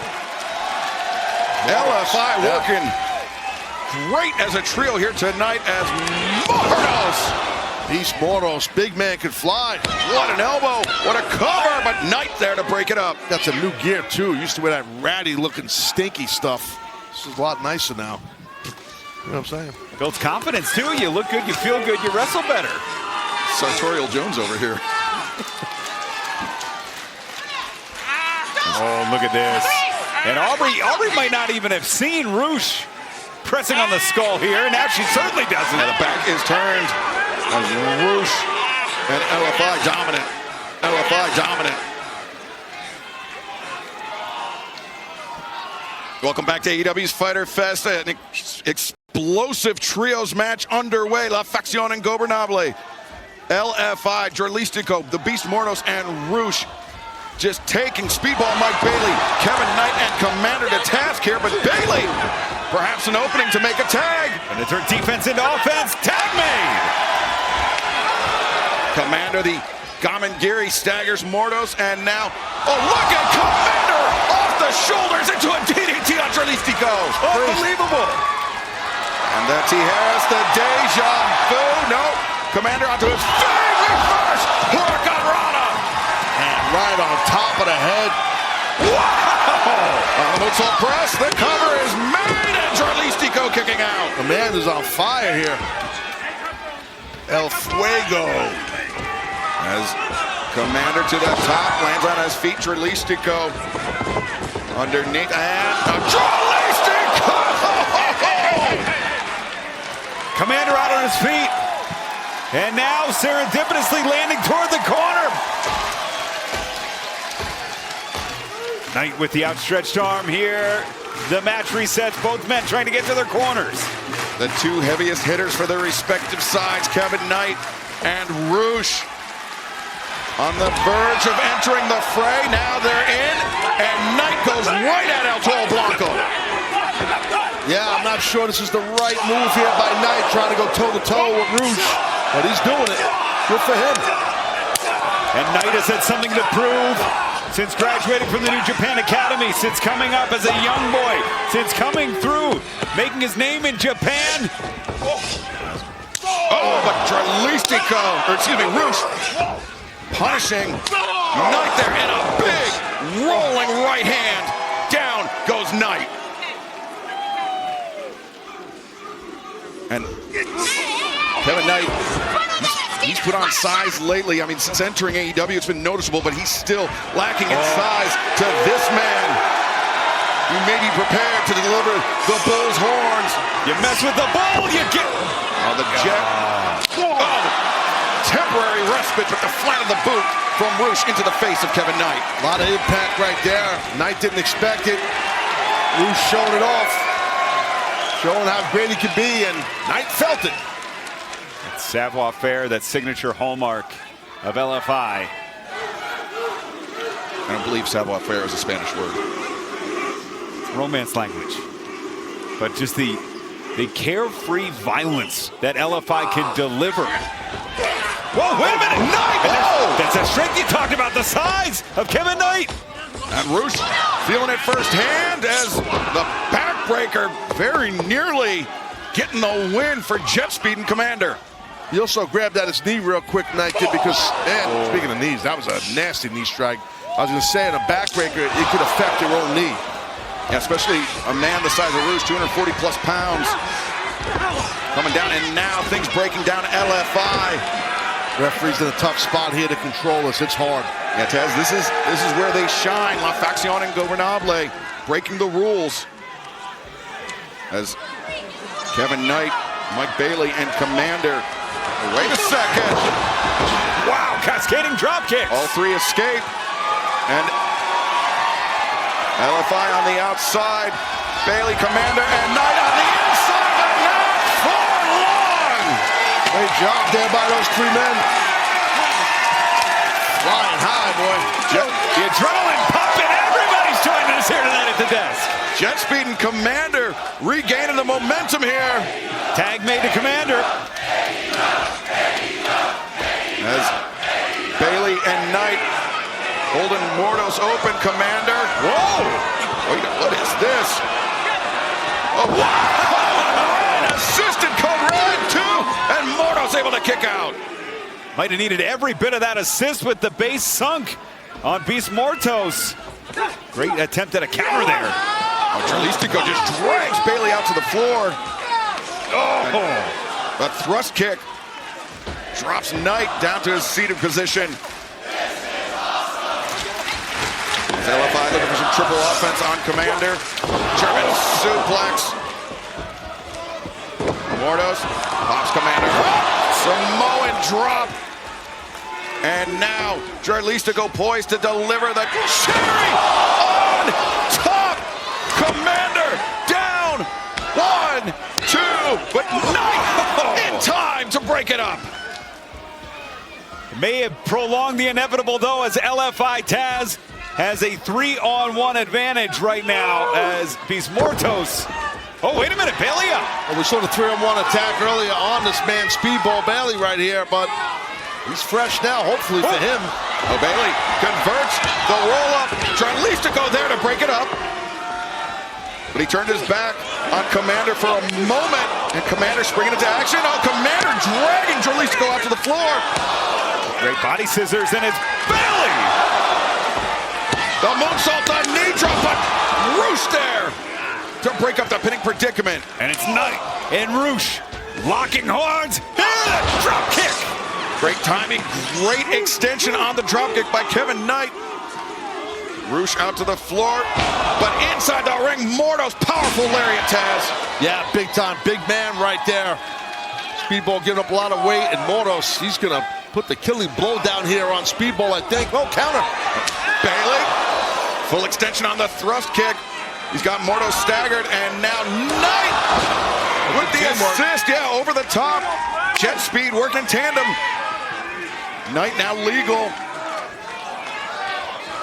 As Bailey, the time adventure. Mordos goes down. Uh-oh, here's Commander. Excalibur Los Solito. No! Spaceman! Neutralizing. What? Charlistico and Roosh opposite side of the ring. And the UFO from Kevin Knight. 1, 2, 3. The team of Commander, Speedball Mike Bailey, and Jet Kevin Knight. A great victory for Commander and Jet Speed. As you see, that UFO from Kevin Knight. What a return back to American soil. What a return back to competition here in AEW. A barn burner, Ian. Absolutely built on persistence, on athleticism. A very smart decision by Commander Taz to go to the outside, neutralize LFI, and let Kevin Knight hit that UFO to seal it. Yeah, that's exactly what Commander did, and it was very smart. Hold on, we got a visitor here on the stage. Now it's MVP's back. Not just one A visitor. round of applause for these guys. You know, I'm impressed because you got your asses kicked for about 8 to 10 minutes, but you had the temerity to pull it off in the end, and that counts for a lot. But you know what? You impressed me so much that you guys have won the prize. Next week, you guys get to face Shelton Benjamin, Bobby Lashley, and MJF in a trios match. But the beautiful part of that is you get a preview of that ass whooping right now. Wow, after these guys just wrestled that hard match. Oh my God. Shelton Benjamin, Bobby Lashley going into the ring, but MVP, what about that offer for next week? A trios matches. Knight and Bailey have got the World Tag Team Champions reeling. They got to utilize their quickness. I'm impressed. Look at that drop kick. Pair of drop kicks. As Commander. MJF's going in. Uh-oh. Wait a second, Commander. Springing into action. Down goes MJF. Commander and Jet Speed. These guys are just too quick. Yeah, they got the Hurt Syndicate reeling here tonight. They're not done. They're not done. Wow, this is unexpected to say the least, Ian. Tell you what, this backfired for MVP for this challenge next week. Standing tall, Kevin Knight. Speedball my Bailey, Commander. And some fiery tempers erupting here after MVP threw out the challenge for Summer Blockbuster 1 week from tonight. Jet Speed and Commander to take on Benjamin, Lashley, and MJF. And Tony Khan has just made it official for next Wednesday night Summer Blockbuster, Portland, Oregon. Another great 4-hour broadcast here for All Elite Wrestling. And Excalibur, this is the first time ever that MJF is teaming with Lashley and Benjamin. Well, that's a big deal, but I'll tell you the bigger deal is the Hurt Syndicate just got embarrassed out here. Let's be honest. Well, can't wait for Portland, Oregon and Summer Blockbuster next week. But right now, let's turn it over to our colleague, Alicia Atu. I'm here with Paragon and Daniel Garcia. Now, Adam, you've actually asked for this time, so the floor is yours. I did. And Danny, I appreciate you giving us the time. And listen, I know we've had our battles in the past, but I would like to think we have a shared mutual respect for one another. But more importantly, we can't stand the Don Callis family. So I had an idea. I feel like later tonight, the 4 of us against the 4 of them, we whoop their ass and teach them a lesson. What do you say? We definitely got some respect for each other, or something like that. But there's a lot of things that I want. Right now, getting my hands on the Don Callis family is number 1. So I'll see you guys out there, all right? Damn right. We'll see you out there, Danny. Appreciate you.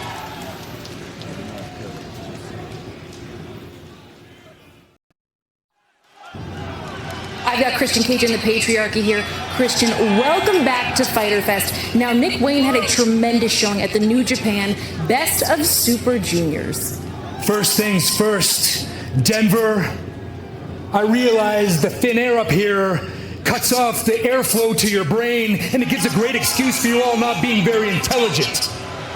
But even you have to be smart enough to realize when the Patriarch appears before you, you sit down and shut your mouth while I conduct my business. And you're right, Lexi. Nick had a tremendous showing at the New Japan Best of the Super Juniors, but he didn't win the tournament. But he did have a grueling schedule. He wrestled 14 matches in 22 days. But no excuses, right, Nick? You see, that kind of schedule would earn anybody a well-deserved night off. But you aren't anybody, Nick. You are the son of Christian Cage. You are the Ring of Honor television champion. And tonight, we're going to keep the momentum going, because you're going to defend your championship right here in Denver. Great. You did this to me before I left, and it was light work for me. I mean, light work for me. Well, you didn't let me finish, Nick, because the stakes are a little bit higher this time. Because not only will you be defending your Ring of Honor television championship, you'll be defending it in a 4-way. Now, Shayna, let's go find a place to lay down. I mean, actually, maybe we should watch this one up close. Don't worry. Kip's working on an even bigger surprise, Nick.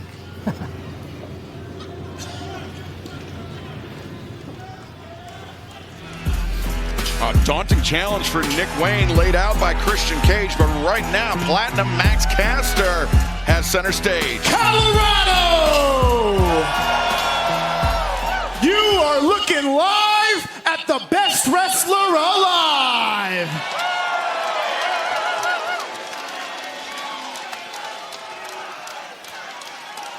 I like the part where he rhymes live with alive. Talented. And in my hand is a petition acknowledging that Platinum Max is, in fact, the best wrestler alive. And Mr. Referee, I don't believe you've signed this yet. Well, that's a conflict of interest, right? No. So please do me the honors and sign your name. And while he's doing that, I know all the Maximaniacs here in the Mile High City want to do one thing and one thing only, and that's chant my name. Here we go. Let's go, Max. You're the best wrestler alive. Let's go, Max. You're the best wrestler alive. Let's go, Max. You're the best wrestler alive. Let's go, Max. You're the best wrestler alive.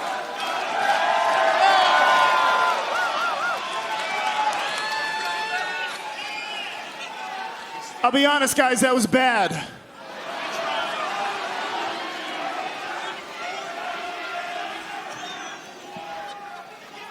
But tonight is the return of the 5-minute open challenge with Platinum Max. So right now, give me 5 minutes on the clock. And let's see who can survive 5 with the best wrestler alive. That rhyme was better, 5 and alive. I don't think it's ever gone. I mean, these challenges have been pretty quick, Excalibur, I believe. Pretty quick, and Max has not been on the winning side. Caster is, I believe, according to my records, 0-10 in these open challenges, and something tells me there's a very real chance of him being 0-11. Yeah, definitely a good chance. I guess Powerhouse Hobbs is accepting this challenge, and Cash is looking towards the entranceway, but I don't think he realizes that Hobbs came from the back here. And Will Hobbs in street clothes. Wow.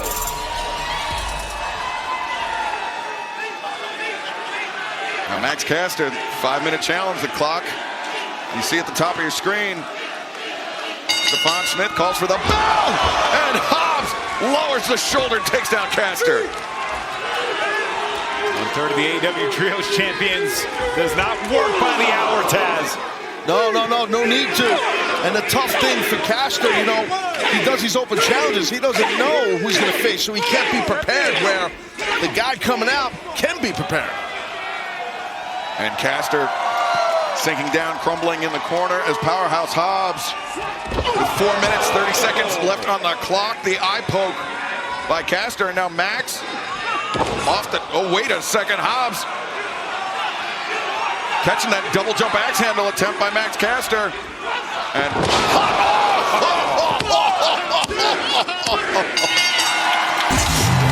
Here's your winners, Powerhouse Hobbs. Well, 4-1-1's the time remaining. You might want to call 911.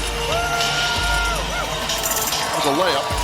Powerhouse Hobbs survives, the best wrestler alive. I don't know if Max Caster survived Will Hobbs. And fans, coming up next, the AEW International Championship 4-way match. Claudio Castagnoli, Mascara Dorado, Brody King challenge the champion, Kenny Omega.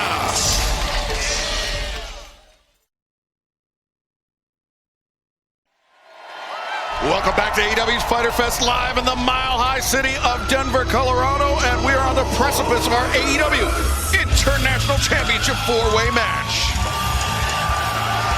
This is a 4-way match for the AEW International Championship.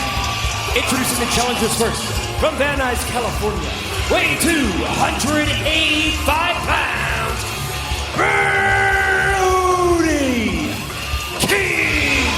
That was the voice of the Dapper Yapper, Justin Roberts, and that behemoth you see before you is Brody King, who defeated Josh Alexander to qualify for this match. It was a hard-fought scrap in, but Brody King more than equal to the task. Absolutely, Brody King with a terrific championship pedigree and tag team action, but I believe we are at the event horizon of the black hole and the Gonzo bomb that could carry Brody King to a championship here tonight.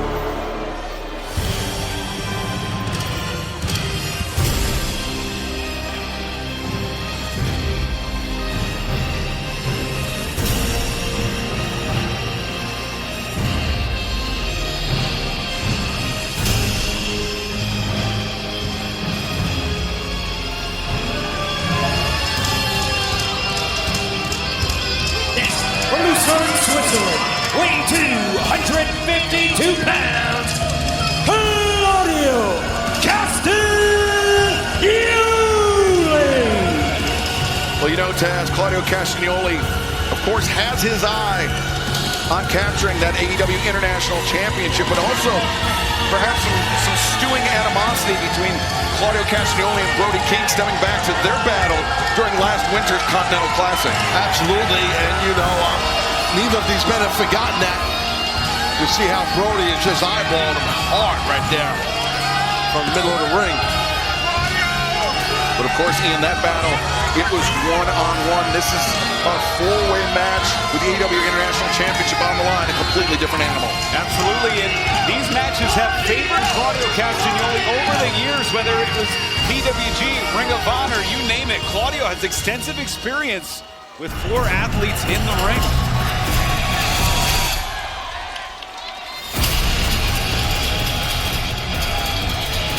From Mexico City, Mexico, weighing 167 pounds, Mascara Dorada. One of the most exciting young luchadors competing in CMLL today. A man that many have said in could be next in line to pick up the mantle of the face of CMLL after Místico decides his time is past. Well, that is a heavy burden to carry, but this man, with all due respect to Dominique Wilkins, Taz, he is a human highlight reel. Yeah, no doubt about it. Tremendous talent. And Claudio Castagnoli, he defeated Commander.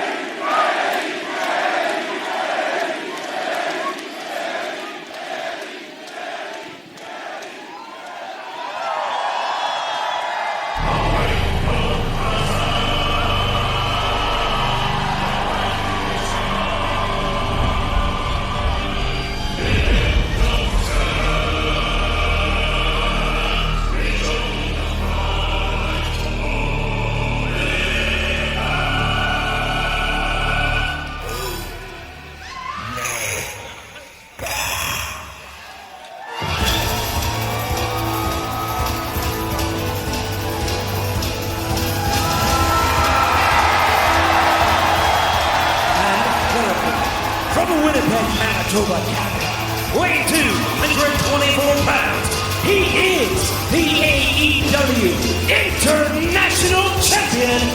He is Kenny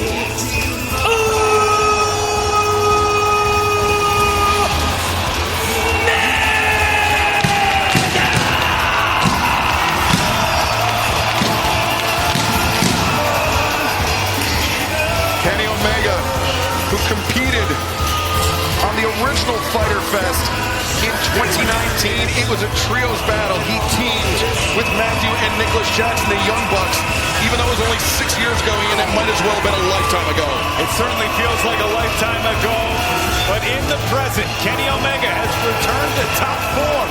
Championship gold around his waist and enters this main event quality match in just hour 2, folks. We have hour 3 and 4 to go. He enters as champion, Taz, 4 great athletes from 4 unique countries. Absolutely, and that's what it's all about, the International Championship in a 4-way match. Man, if you're the champion, in this case Omega, you're in danger heavily of losing your title. Yeah, speaking of danger, Claudio Castagnoli immediately attacking Omega from behind as Brody King hammering away at Castagnoli. Mascara Dorado now teaming up with Brody King. And remember, this is a 4-way match. Kenny Omega does not need to be pinned or submitted to lose the title. It's first pinfall or submission. That's right. If you haven't seen this type of match, there's no tags. It's not a tag team match. It's kind of just Wild Wild West Jones in the middle of the ring. As Dorado, Brody King, and Kenny Omega taking the fight to Claudio Castagnoli, Jon Moxley's emissary of violence in the Death Riders. Every man for himself. I mentioned Castagnoli, he defeated Commander, Brody King defeating Josh Alexander, and it was Mascara Dorado, a victory over Hechicero, his fellow CMLL athlete, this past Saturday night on Collision that earned Dorado his spot in this match as Brody King running through both Omega and Dorado. Smart going towards the legs. Take down that big redwood. Whoa. Mascara Dorado took a couple steps forward towards Omega. Omega has got something else in mind as Claudio Castagnoli on the outside, and Castagnoli bailing out. Smart move by Castagnoli. Unpopular, but smart. Ankle pick right there by Dorado. Now the match, the pace of this match, Ian, is about to quicken. It is happening before our eyes. And to me, this is a dream match. Dorado, to me, is the wild card. He has the least amount of experience in his career, but also these 3 men have not faced Dorado in singles action. And Claudio Castagnoli running over Omega and Dorado. And yeah, Ian, I agree. Dorado, the X factor in this match, has had some great action on Collision. 2 weeks in a row, great wins as Brody King and Castagnoli's filling the outside. It's rare that Claudio doesn't have the size advantage, but when you're dealing with Brody King. Finally, Omega finds Claudio on the outside, and Dorado building up speed. Over the top, the tornado takes down King. Bodies everywhere in the Mile High City. For the international title, it's up for grabs. Dorado. Wow. Just sidestepped by Brody King, sent over the barricade. Yeah, fans, this is not Coors Field. You got to throw him back. You got to let him get back into the ringside area. And remember, we are just a few days removed from Double or Nothing. And Kenny Omega, part of that Anarchy in the Arena match, Taz. But as was Claudio Castagnoli, who's now taking a chop out of the head of Brody King.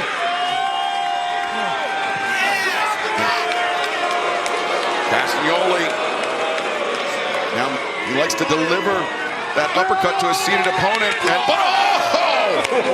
ran right into that. Brody King caught him on the way in. Big man out of Van Nuys. He's coming in hot. Wait a second, Dorada. Mascara Dorada looking for her. Coming on step. Powerbomb out to Castagnoli. Like a projectile. Here comes King. Brody! Sandwiching both Dorada and Castagnoli. What impact. The life leaving Claudio temporarily. Wait, snap! Dragon on the floor! Man, you can feel the floor, dude. What impact. What strength, what explosivity shown by Kenny Omega. And technique was the key to suplex a man that big. With a snapdragon, you really got to have good technique, get your hips engaged, get low, and he did that. Omega, the 11th AEW International Champion. Now perhaps poised to terminate the competition. Kenny Omega with the advantage in this four-way match for the AEW International Championship. And don't go anywhere because the battle rages on. Well, the champion's standing tall right now. That's impressive in this four-way match. Especially after Anarchy in the Arena, a match that could take weeks, months, even years off of careers. Absolutely. Yeah, but that Anarchy in the Arena match, it was brutal, it was wild, and Omega, you have to remember, it bears repeating, had a very, very scary battle with diverticulitis. It's almost a miracle, Taz, that he is able to compete today and compete even at the, let alone compete at the high level that he is. Oh, I completely agree with you. Yeah, it's awe-inspiring with Omega able to battle back from all that he's been through from a health perspective and his body. But he's here, man. He's battling. He's got that international championship now. Claudio just put the brakes on the big man. Yeah, the eye poke by Castagnoli. Oh, and a rib breaker. Castagnoli not done. Targeting the spine, the ribs, the midsection of Kenny Omega. You see Omega immediately clutching that abdomen in where he had 2 feet of his intestine removed. Very, very smart move from Castagnoli. As Castagnoli now, who's had historically issues with luchadors. We talked about his bout against Commander, who's had success. But Claudio tends to do better against guys the size of Brody King, as wild as that sounds. Right now, Claudio looks like he's doing better against everybody. I mean, he's dominant here. And remember, there's no count out, no disqualification in a four-way match. First fall to a finish as Castagnoli now on the attack. Yeah, good rear chin lock applied. It's tough to topple a guy like Claudio with his experience, his size, and power. Some would say Excalibur, you need a 9-iron. Great point, Taz. Well, he's got it in tight.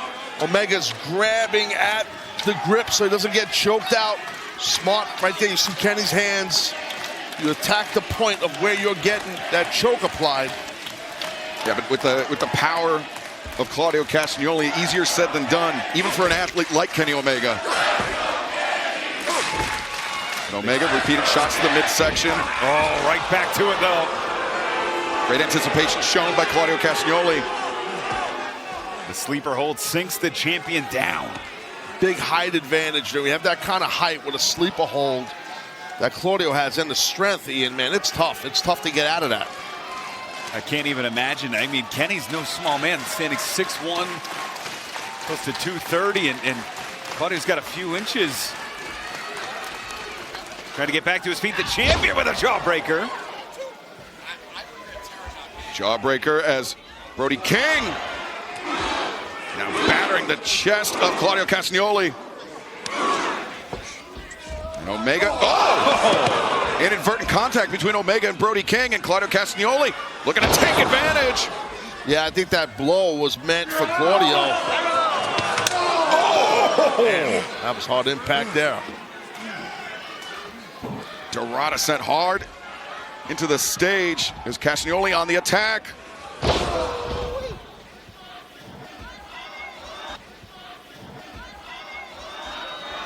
Welcome back to AEW's Fyter Fest, a 4-hour live broadcast here on TBS and Max. The AEW International Championship on the line, and right now the champion, Kenny Omega, finds himself in the grips of one of his 3 challengers, Claudio Castagnoli.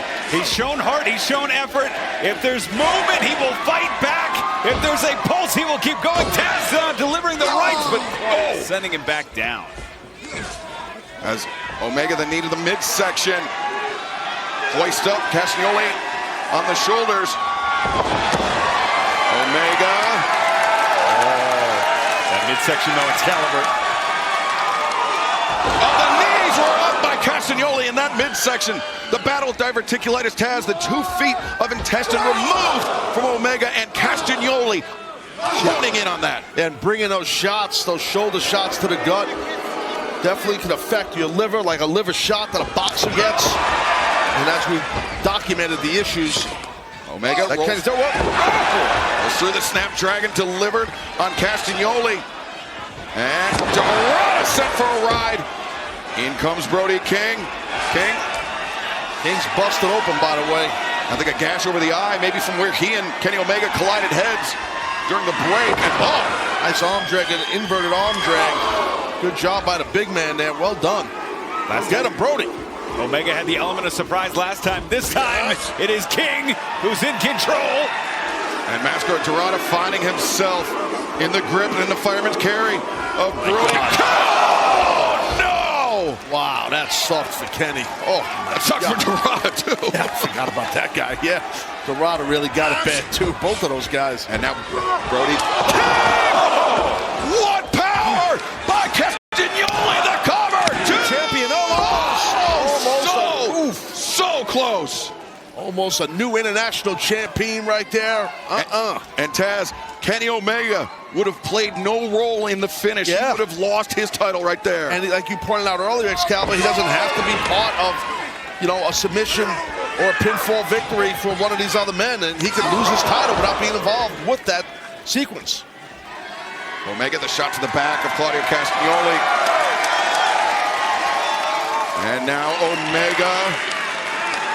Maybe a V trigger for Castagnoli! Omega with Castagnoli up to the top. Oh, the eyes are glazed of Castagnoli, the champion now. Second rope on the inside. Well, that's why you see the sense of urgency of Omega. Oh, no. Brody King back into the fray. Good Lord. Thunderous chop takes down the champion and King. Now maybe this is that lingering animosity, Taz, between Brody King, Claudio Castagnoli stemming back to the Continental Classic. Kenny with double axe handle right to the back of King. And, Omega. The test of the core here. Omega trying to bring Brody King out, looking for one-winged angel, but King hammering down the right hand. And Castagnoli on the top. The uppercut! Castagnoli! The cover made! 2! No! Omega's there!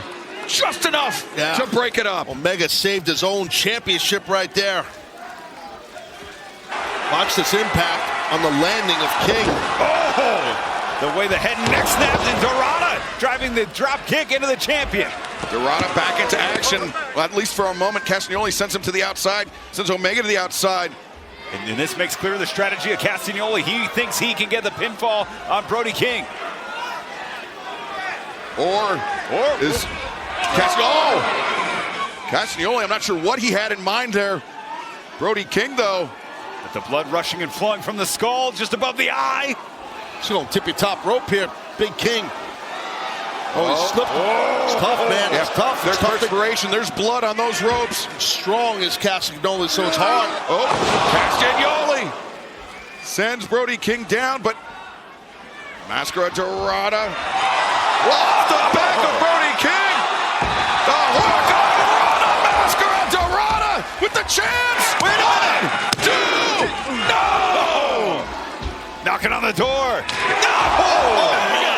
Kenny just wasted him. The knee strike as Fyter Fest, this 4-hour special broadcast rages on. I'm Excalibur, Ian Riccaboni, Taz on the call for this AEW International Championship 4-way match. Omega, the V-trigger to Claudio Castagnoli.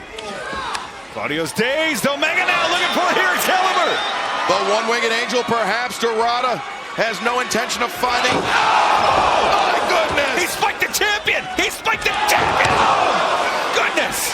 And Brody King swinging for the fences! King!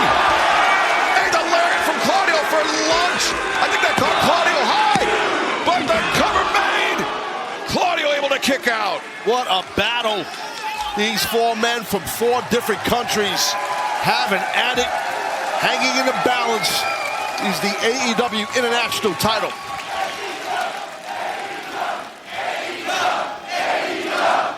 None of these 4 competitors, Ian, with a clear advantage at this point. No, it is anybody's match here. Sold out Denver, this crowd going wild. And remember, we still have 2 more hours of Fyter Fest to come, including Will Ospreay in action. Right to the sternum, the uppercut. And Brody King, wow, dropping Castagnoli down to a knee. Mascara Dorada, the crossbody, but... Oh, man.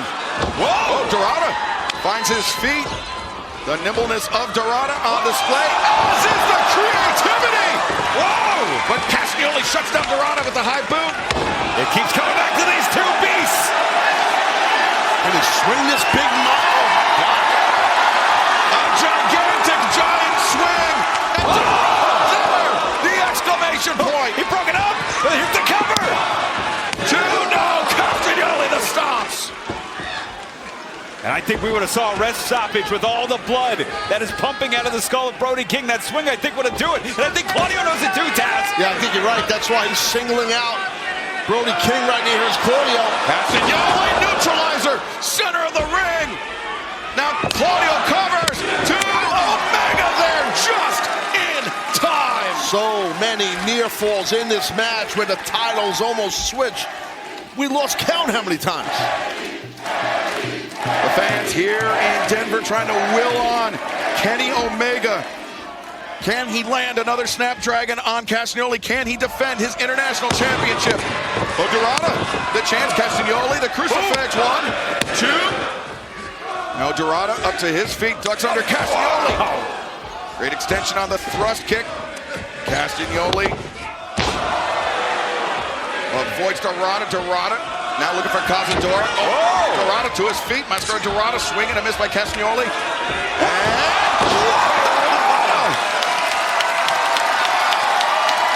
You talked, Ian, about how Claudio Castagnoli so vexed by luchadors once again bitten. That time by Mascara Dorada. And it might cost him the title, and it might put the title around the waist of Dorada. What huge news that would be as we head to Mexico in 2 weeks' time. Dorada's gonna win. No! Omega pushes the pile and breaks up the pinning predicament. Yes, Omega saving his own title again. Great defensive wrestling by Kenny.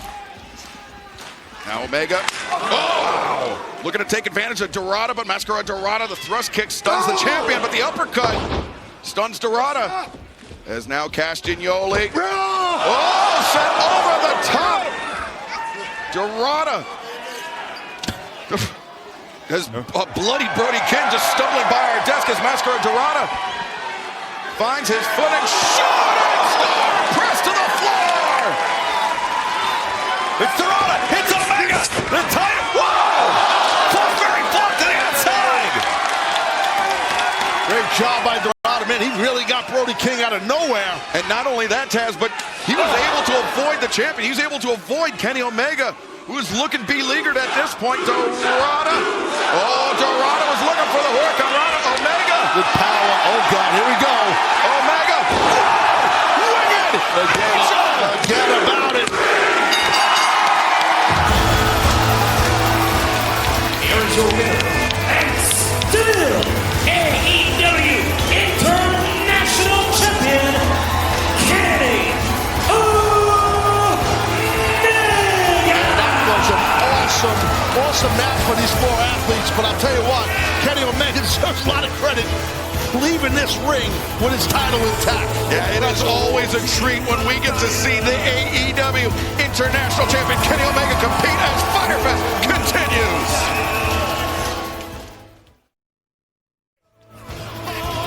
Fans, we are live as we start our third hour of AEW Fyter Fest. We just witnessed Kenny Omega defend his AEW International Championship, a dramatic victory in a four-way battle over Claudio Castagnoli, Brody King, and Mascara Dorada from CMLL. Very impressive outing by Omega, like I said, to retain this title in such a tough type of match. Hold on, wait a minute.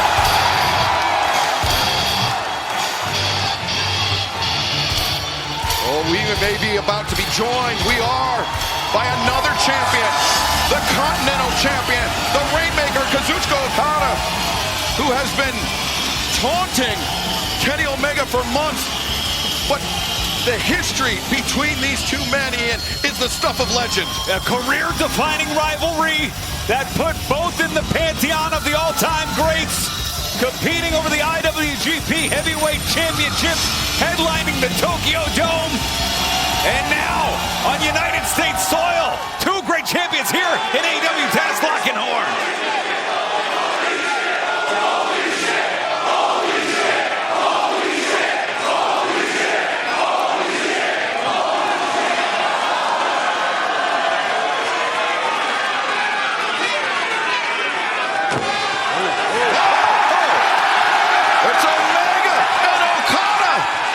Trading blows.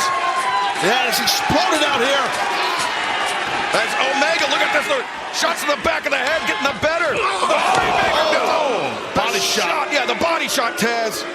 Back to the abdomen, and the thing is, Kenny went through this hellacious four-way match where Okada's fresh as a daisy. Fresh as a daisy in that hellacious four-way match. We saw Claudio Castagnoli multiple times targeting the midsection of Omega. The Rainmaker, no. Wait a minute. Wait, no way. Okada's up. One-winged angel. Waiting out of it. No. Okada, smart, getting out of here.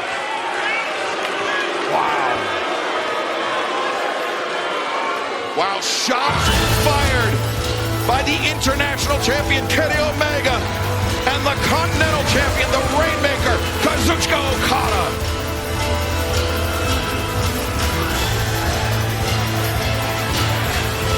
Wow, Omega Okada. Another battle potentially on the horizon. Only time will tell, but fans, Fyter Fest continues, and later on tonight we will see Atlantis Jr. and Templario of CMLL take on the winningest tag team in AEW history, FTR. Let's take a look back at this past Saturday in Collision to see how this match came to be. FTR, out of the goodness of their hearts, decided to issue a challenge to any tag team south of the border. Atlantis Jr. alongside Templario, two highly respected luchadors. If you want to say something, dímelo la cara, perro! I don't want any trouble. We are really big stars in the U.S. I would imagine you want to wrestle FTR. Tony Khan has big plans for us with even bigger stars, so unfortunately we can't wrestle you guys. FTR, see you very soon, because we are going to kick your...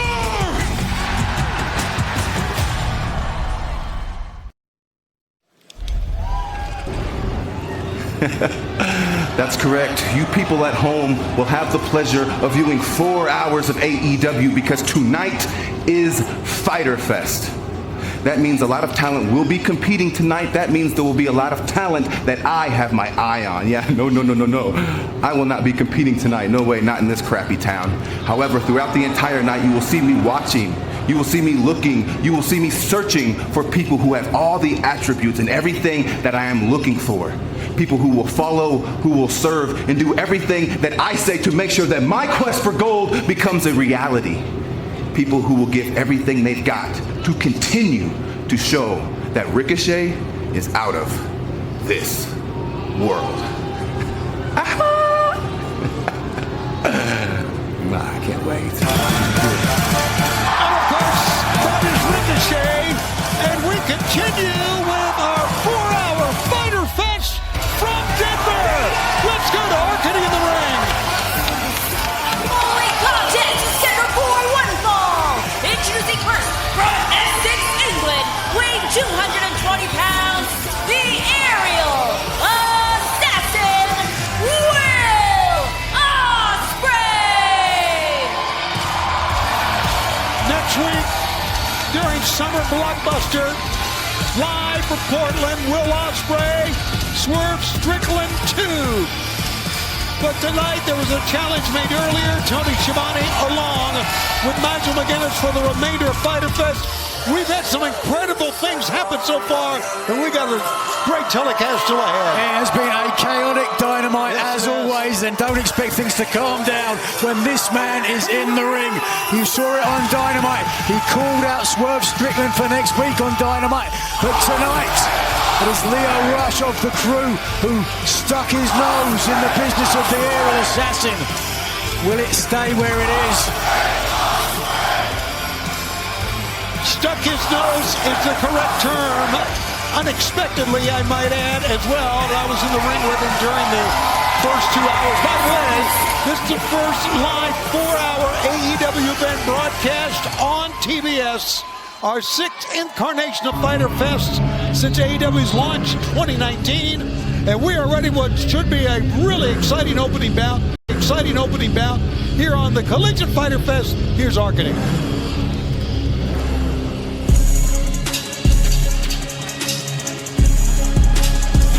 And his opponent, accompanied by Action Andretti from the DMV, weighing 171 pounds, Lio Rush.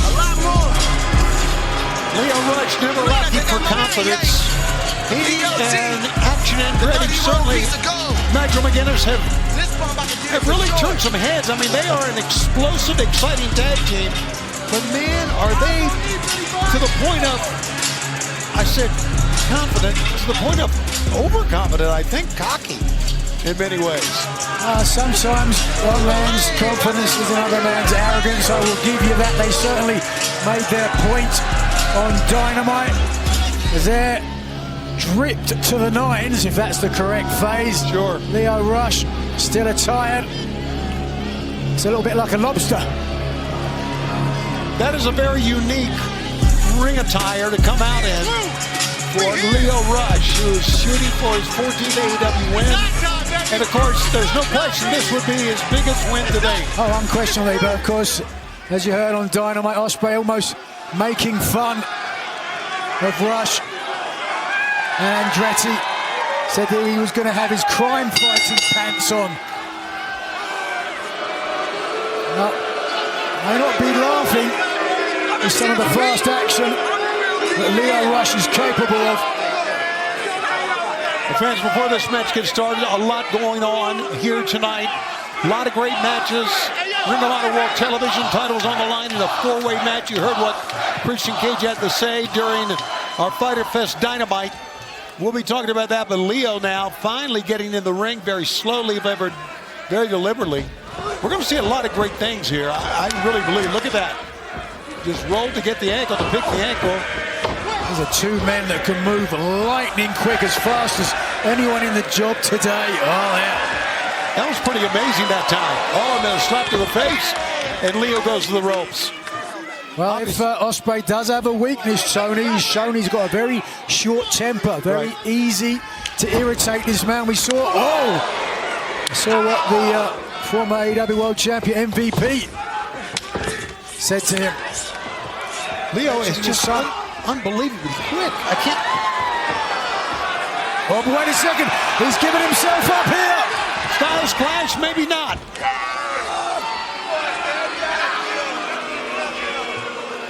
Anybody's weakness there, the eyes. Absolutely up there. Superior back body drop. Hold on. Ooh, with a hidden blade right now, Nigel. Could be over pretty quickly, but no, yeah. Rush. Far too smart, far too sharp.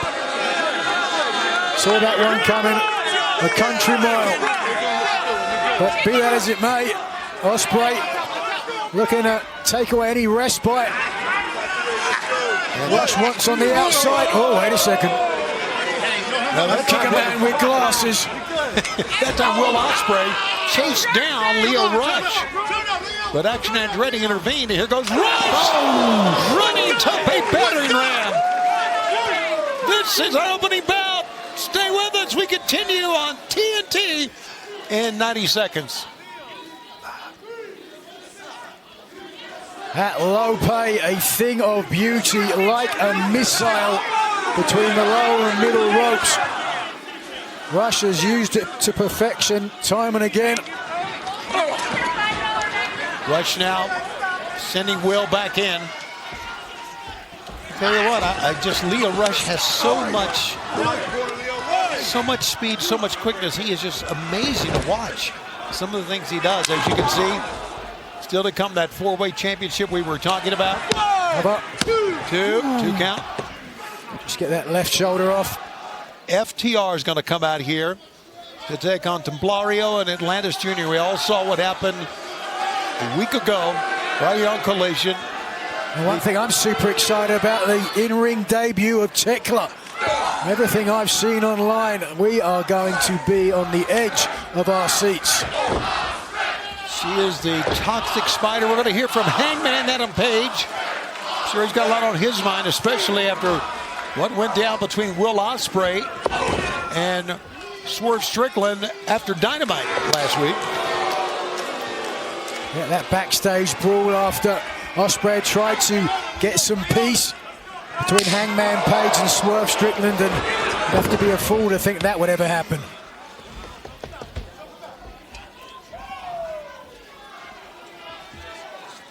We are back and we are live on TBS and streaming on Max. Tony and Nigel, the second half of our 4-hour telecast of Fyter Fest live from Denver with a sold-out crowd. Right now, Leo on the back, as you can see, trying to sleeper hold here to slow down the aerial assassin at least. But didn't have it in tight enough. Didn't cut off enough of the blood to the brain. Oh, wow. That pump kick from Ospreay. Whoa. Vicious Kawada kicks to the front of the head. Ooh. Knife edge shot right into the throat. Right in the throat is correct. And Ospreay comes out. Ospreay's ability to manipulate gravity is almost second to none. Sky Twister kick off of the ropes, and now Ospreay. Yeah, almost a torture rack. Yeah, absolutely a torture rack. And now it's down. 1, 2. Got a 2 count out of that driver. Close, but Ospreay undeterred. One have to wonder though whether this was a smart decision. Not just accepting, but actually challenging Leo Rush to a match so close. 1 week away now from that match next week. Well, you talked about earlier, Nigel, about how he keeps his emotions on his sleeve. And that was another side of it. There you see, it's going to be Will Ospreay, Swerve Strickland 2 at our summer blockbuster 4-hour event next week on TBS and Max. Up on top, Leo Rush! Doesn't run up. The bottom rope into a cutter. 1, 2. Wow. Super close, but Rush got to keep his foot on the gas now. I don't think there was a person in here who thought that at this juncture Leo Rush would be this much in control in the match. Oh, I agree. Very impressive. And right now he's reacting to the fans chanting. Listen to that, they've got his name wrong. They don't pay attention here in Denver, do they? Well, they are not saying Leo Rush. You're right. And now Leo has slowed the match down drastically here. Rush is a tenured high flyer, and you might even think he'd have the speed advantage against Ospreay. He doesn't want to make any mistakes, doesn't want to get caught. Ospreay is one of the best counter fighters in the job today. He'll lie in wait until the last second. And here he is, you're right. Last second. Gamangiri got him, and now Ospreay going back. Oh! Into a cutter. There he comes. Oh! The outs cutter, cover 1, 2. No! Oh, wow. And again, Ospreay has beaten some of the biggest stars in the history. Yes, he has. This sport. Oh, he was going for the hidden blade, and the official couldn't see action. Andretti grabbing the leg, but it stopped the progress. That time, and Leo gets a back body drop onto his partner. And look at this. Watch out, they might be headed our way. I believe they are. Over the top. Will Ospreay. It's absolutely amazing. Incredible agility. Stuck it, landed on his feet, and now up on top. Big elbow forearm shot.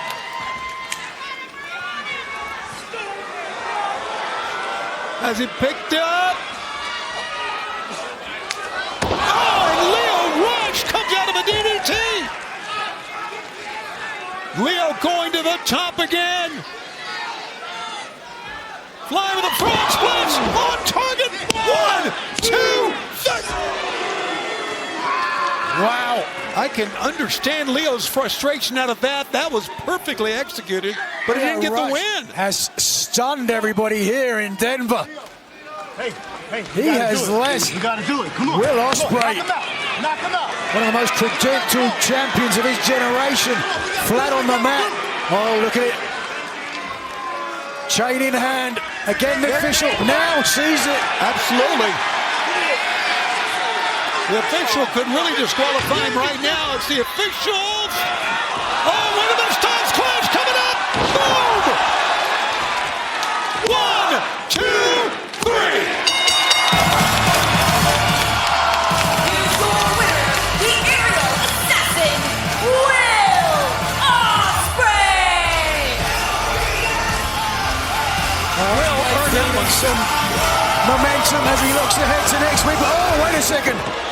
Before he gets to the match with Swerve Strickland next week, Action Andretti looking to get his pound of flesh. And Nigel, is like you said, he's taken this match a week before. He's got the match against Swerve. Maybe a mistake, and now it looks as such because right now he's being double teamed, and Will has no defense, no counter to this at all. He's up on top. A double team by Crew. Assisted neck breaker of sorts. Well, Leo Rush may have lost the match. Boy, he made a statement after it.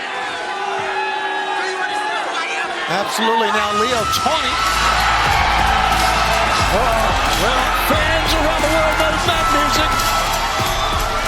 It's the Cowboy. Hangman Adam Page in. Leo Rush left. Action Andretti to the trap. Trying his luck. Whoa.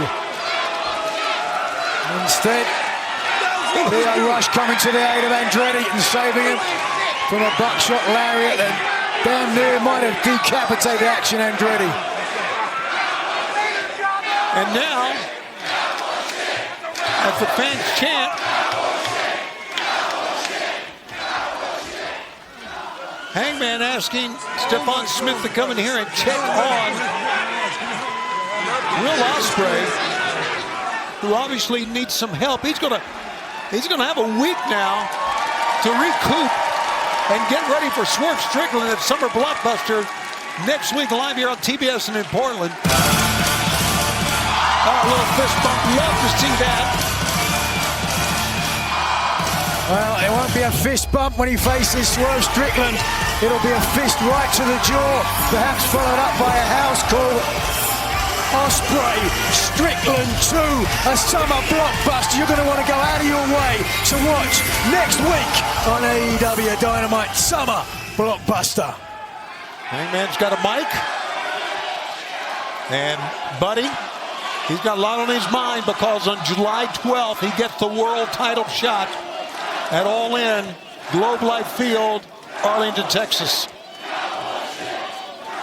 Look, if Will Ospreay is gonna have my back, well then I'll have his.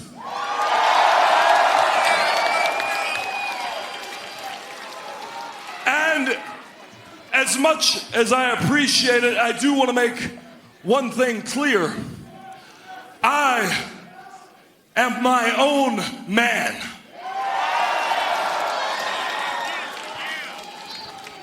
And I don't need help to win the world championship. Not from anyone, not even Will Ospreay, and especially not from one of the worst men to ever walk this planet.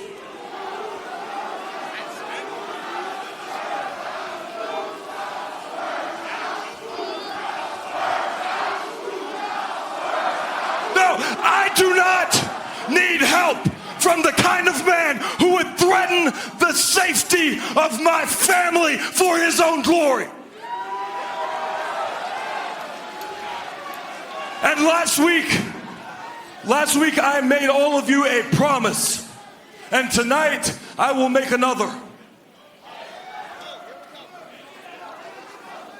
I will never need, nor will I ever accept help from Swerve Strickland.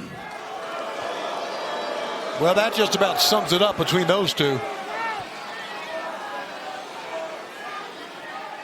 But I will ride into Texas. I will defeat Jon Moxley. I will take that briefcase and I will take the AEW Men's World Championship. I will hold it above my head for all of you, because All In is a night for all of you. It is a night for all of us. And All In Texas will be my night.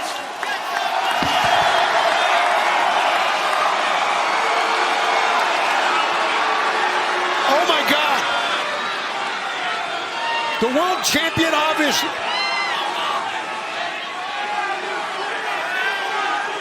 This is trouble, obviously, for Hangman here, and you can better believe that Jon Moxley is going to effort to keep Hangman from going to Globe Life Field. We've got some other people around here. Look, you see Marina Shafir. Wheeler Yuta's arrived. Sharks are circling. You are right. Oh, and Claudio, who just was in an incredible four-way for the International Championship. He's back out here.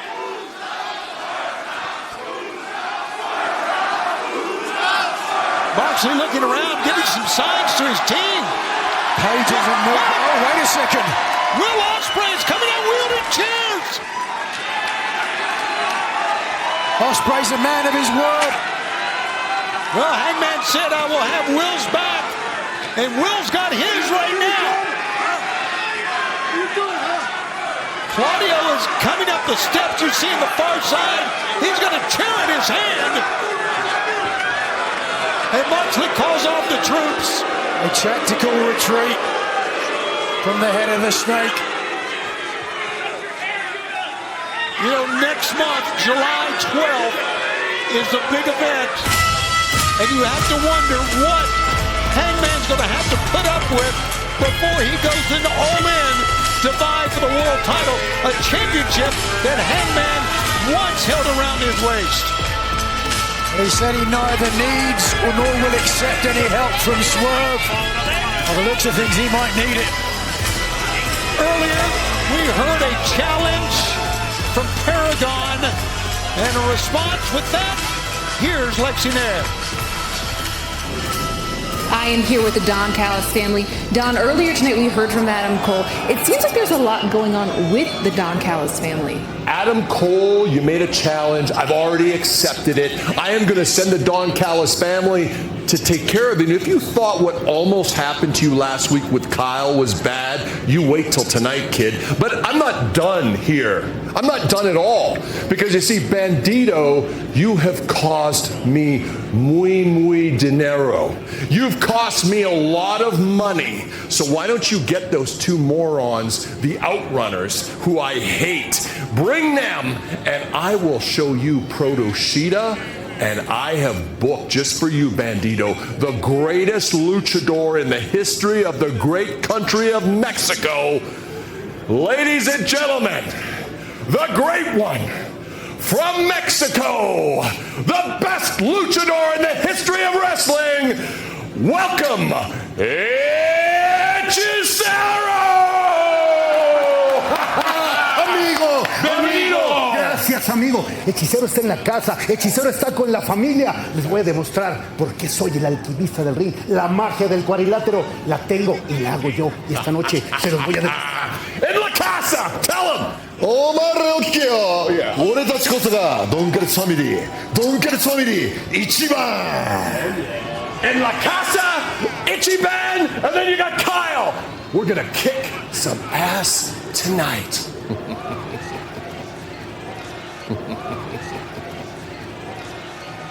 You want to talk about kicking some ass? This team headed to the ring right now. That's exactly what they got on their mind. The following tag team contest is scheduled for one fall. Introducing first, the team of Templario and Atlantis Jr. You know, as announcers, we're not supposed to cheer for a team. Well, we will. But Grand Slam Mexico is coming up in 2 weeks from the Arena Mexico in Mexico City. What an incredible night that's going to be as we continue here tonight. Back to the ring we go. And their opponents, accompanied by Stokely from Asheville, North Carolina, at a combined weight of 443 pounds, Dex the Axe and Cash Wheeler, FTR. Well, I don't know what to say about these guys with the exception of give the devil his due. Two-time AEW World Tag Team Champions. First duo to beat 50 different tag teams. 8 different World Tag Team title reigns in 5 promotions, including in Mexico. The most decorated tag team you will find in any continent. But now, after all that success, what have they become? Egomaniacs. Certainly I could concur with that, and to your point, I'm going to try and be as objective as I possibly can. Given a history, one of those tag teams that they defeated, Daniel Garcia and myself, we were unable to thwart that threat. And I got a first-hand experience of just what an incredibly powerful and dominant tag team they can be. Certainly their opponents here tonight. Look at this. Atlantis Jr. here trying to let bygones be bygones and looking for a handshake from Cash Wheeler. Didn't get one. And that certainly didn't shock me after what happened at the end of last week's collision. FTR insulting Atlantis Jr. and Templario. Insulting the whole of Lucha Libre as well, for that matter. Before the Luchadors sent them packing, so to speak. Let's go. You want to shake hands now? Now, reaching the hand out. Now we'll give them the handshake.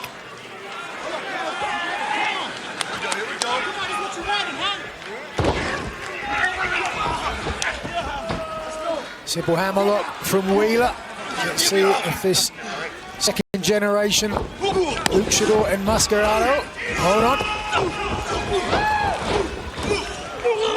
Atlantis Jr. following the big footsteps of his father. Cover.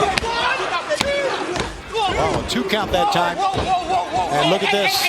Back to the corner. Trying to control the pace of this match. Doing a damn good job of it, I might say. Take away any momentum. Atlantis Jr. have built up. Smart move. Tag Team Wrestling 101, certainly. Now just trying to pull Atlantis Jr. over to his corner. Tag was made. But Atlantis Jr. getting back to his corner. Stalemate of sorts. Well, after that provocation a week ago, insulting the father we talked about, Atlantis, who's a 42-year veteran in Lucha Libre Wrestling, you would think that Templario gets a tag in and Atlantis Jr. would come into this, like you talked about, like very, very angry, but they've tried to make a real wrestling match out of this. You think perhaps if it comes to fisticuffs, they realize that FTR might have the advantage, and if it comes to technical action, that perhaps they might have the weak beating of the 10-time World Tag Team Champions. Nice escape from Templario. Templario, of course, Spanish for the Knights Templar, a military order of the Catholic faith, and certainly, a regimented soldier, Templario, loyal and trusted. 1, 2, got a 2 count, and fans crashing like you did a wall after your energy drink. Breakthrough with iDrink, the clean, crash-free productivity drink that enhances focus and stamina without caffeine or stimulants. Grab yours now at iDrink.com and use promo code AEW15. It's AEW15 to get 15% off your orders. Look at this. This is so disingenuous. Gave him the hand, and Templario. Thought he had the advantage, but that just irritated Dax the Axe. Now Templario is stout. You can see that. He's one of the really stronger luchadors. CMLL. And look at him just wail away on Dax, who absorbed it over the top. Through the legs. Templario showing some quickness. Back to his feet. Knee lift, little misdirection knee lift that time, ducking through. And again, bye Cuspids. Templario, and look at that from Atlantis Jr. Cross kicks. Some great synergy here with the two luchadors. Be careful here though, up on top. Oh, what a move. To the floor go FTR. I don't know if they're going to be safe out there. Watch yourself. The luchadors slid through. We got a fight right in front of the announcer's table. Back him up. And right now, Cash breaking off. Dax caught on a chair in the corner, right in front of the bell table. And he ain't that one. How about a headbutt? Action all around ringside. You talked about great synergy, and you are right. Templario doing the right thing in my book, because on the outside, I think that's FTR's advantage. Tag made, Templario unaware. Not concerned. Templario will hoist up now, Dax. Templario spent over 700 days as CMLL's World Middleweight Champion. Is up on top now, being caught from behind. He lands on his feet, incredibly. Fantastic agility from this young man. Adapting mid-flight to land on his feet, and he is still going. But for not much longer. Powerbomb. 1, 2, and a 2 count. Fighter Fest, the 4-hour telecast, continues here on TBS and streaming on Max. Well, there's just so much that Templario could do against two guys. Well, as much as I hate to say, it was a fair move, a fair tag that gave FTR the advantage for that 2-on-1 opportunity. They have taken it, and now, look at this, there's nobody in Templario's corner to tag. Cover 1, 2. So Wheeler can take his time now. He can use the whole of the ring without fear. This young man can get over there and make a tag. There's no one to tag there. I know you have felt the pounding and felt the offense of FTR, and I still feel it, Tony. I know. I know your ribs. Gee, you're spitting up blood. He's in the medical staff room today. But again, it's a head scratcher. Guys who are as talented as FTR, doing the things that they are doing that they do not need to do. What do you mean they don't need to do them? They do not need. We're talking about how great a tag team they have been throughout their career. Then all of a sudden, they're acting like this. I mean, look, there are certain things, certainly where they attempted to pile drive you. Sometimes they've certainly have stepped over the line, and that's why I felt like I had no choice to face them. But, you know, I think they've earned a degree, a modicum of gloating, perhaps. Good job, that helped. I use that word cautiously. Well, yeah, I get that. I get all that, but sometimes you just take it a little bit too far. Sometimes you get caught up in your own mind about, and then they get this snake in the grass. We'll call him a snake in the grass. Stokely? He's a sniveling snide. If, listen, anybody knows about shortcuts, anybody knows about manipulating the system, it's Stokely. And this alliance just has blown me away. But now we're seeing FTR at their very best. Double team, keeping in the corner. And Templario trying to get to Atlantis Jr. And the fans are on Stokely, who deserves every bit of it. I don't know, but just maybe 5 to 6 inches away from making that tag. Templario desperately trying to get over there. Stokely come over to me and said, tell the fans to watch your mouth. Okay. Nope. Won't do that. That's what being a fan's about. 1, 2. And a 2 count from Cash. Once again, a match that was made a week ago after the terrible things that FTR really wanted a fight, and they got one. And now Dax just stomping away on Templario. Body part by body part. The right arm, wrist and elbow. Just stomping away. The ligaments and the muscles in the left arm, the right arm, excuse me. A vicious rear chin. Look at the way that Dax is driving forward, folding the rib cage of Templario, making it very difficult to breathe.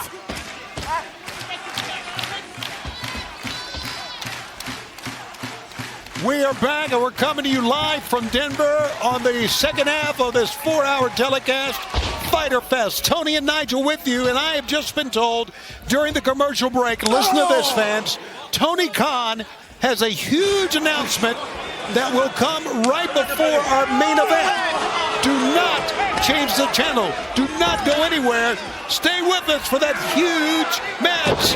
Watch out, rolling through. Up on top, ducking low, and now Templario, the Lion Warrior up top.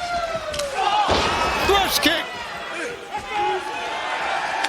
Atlantis and Templario have the winning of this right now. Out goes Cash.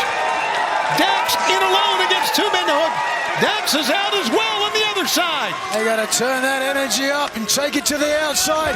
Here they come. Here they come right towards us. Tope Solicitas. On your feet. Double team. What an exciting tandem taken to the sky. They really are. Just watch this. Caution, thrown to the wind. Here's 1, here's 2. Perfect landing. And FTR certainly on their back foot now. I love this team of Templario and Atlantis Jr. They have done so many exciting things here tonight. They've not been intimidated by the numbers that FTR brings in. And now up. Beautiful high angle elevation. 1, 2. Wow, Cazador to a shotgun drop kick. Great combination that time. And now double teaming on Dax. Dax got the foot up. Good standing switch by Dax. Into a cutter. Double team. Oof. It's going to be Atlantis. Look at the 1, 2, 3. Oh my God, the arm almost hit the mat. That had to be 5, 6 inches away. Yeah, Cash made an attempt, but was way out of position to save his tag team partner, who's still in trouble. Now Cash will roll up to Glorio. They pull. Atlantis on the outside. Maestro Cradle. 1, 2. Oof. And you see, we're going to see the debut of Spider Tekla. 1, 2. Oof. 2 count. Up on top again. Forward roll. Got the legs. 1, 2. So many close near falls here.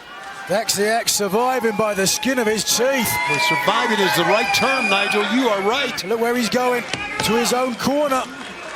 Dax, yes, got his back to his corner, luring Templario in. Tag made. That's their blind tag. You saw it. Cash is legal now. Templario's not aware of this. Big cross body. Watch out, here's a legal man. He eats the top turnbuckle pad. Dax gets tripped up, and a roll-up. 1, 2, it's going to be a big...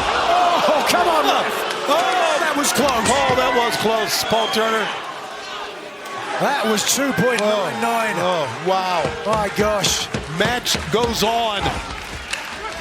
Templario fighting off 2 men is Atlantis, as you can see at the right of your screen, still on the floor. But Templario... Numbers advantage to FTR. Here it comes. Shadow Machine. Go.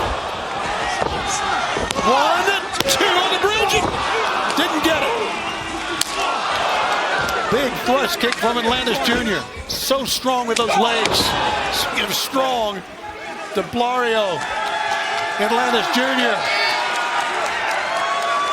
Atlantis up on top. Gets tripped up by Dax. He hit hard. Outside, back body, into the apron. And a pickup. Oh, the hook of the leg, the official. 1, 2, 3. And it wins the match. It wins the match. Here are your winners, FTR.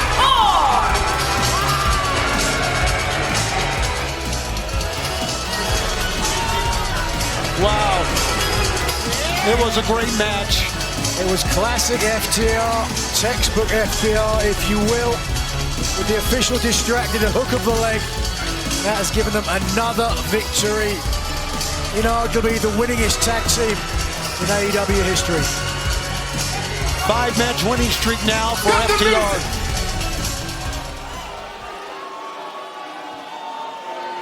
Hold on just 1 minute, please. I have something important to say. Hold on. He's talking, people.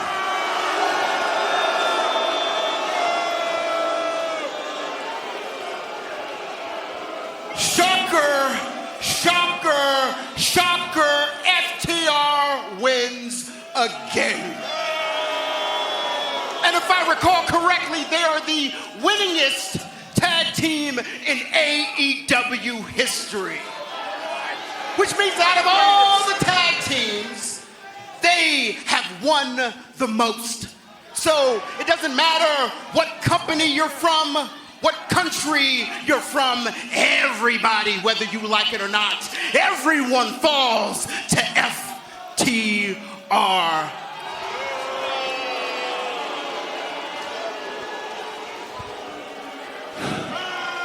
Excuse me a second.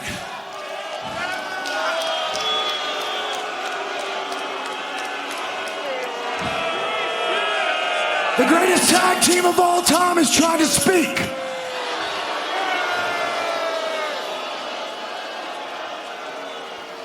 He is talking!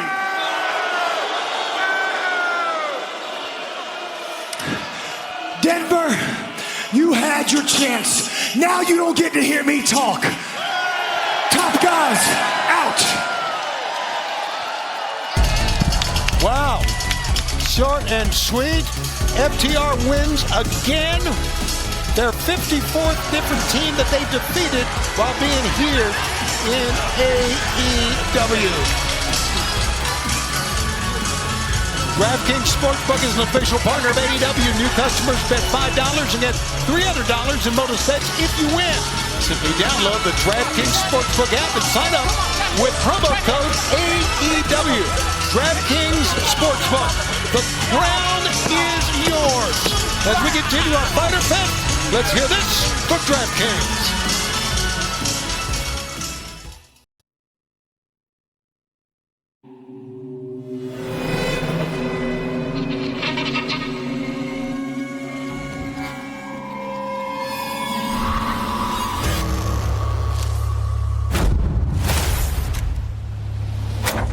Lights are out here in El Paso, and what is Tekla, the Toxic Spider? Oh! Tekla, who most recently was competing in Stardom in Japan, she was fired for striking the president of the company. The Austrian badass, the idol killer, making her presence felt.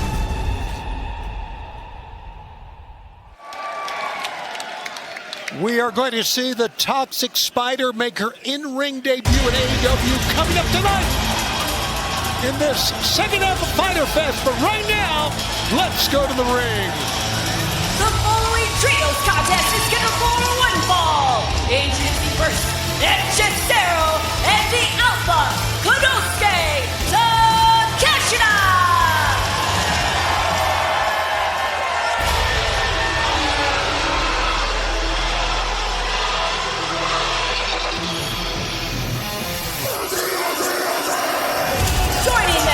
Accompanied by Don Callis, the Protostar, Kyle Fletcher.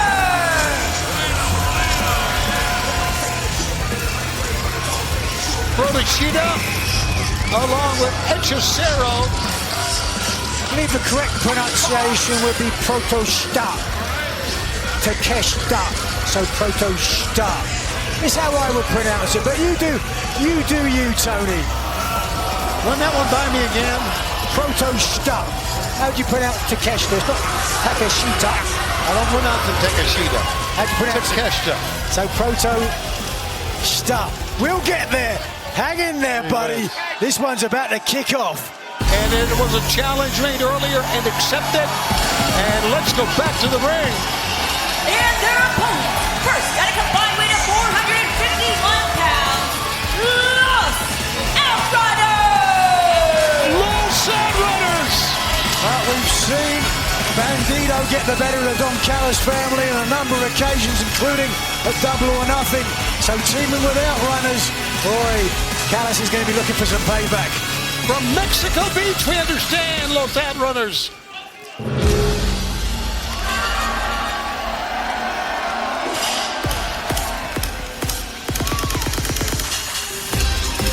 Joining them from Torreon, Mexico, weighing 211 pounds, here's the Ring of Honor World Champion, Bandito! The Ring of Honor World Champion Bandito joins Los Outrunners, and unfortunately, or fortunately, depending on how you think, Don Callis has joined us here. You mispronounced the Spanish. Their real name is Los Idiots. Oh, stop it. That's the second mispronunciation for the evening. One more, Tony, and you're out of here. The ugly American right here between us, Nigel. The ugly American. We're good Commonwealth lads. All right, here we go.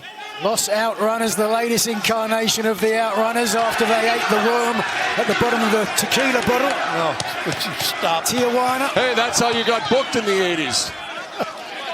Get the worm, kid. Speaking of the 80s, from my understand, Los Outrunners used to team with Mil Mascaras when he was only DS Mascaras. Oh, my God. Bell rings. Well, fans know what I got to put up with at times, but it's good to have you here with us. It's been a great 4-hour telecast. We got our summer blockbuster coming up.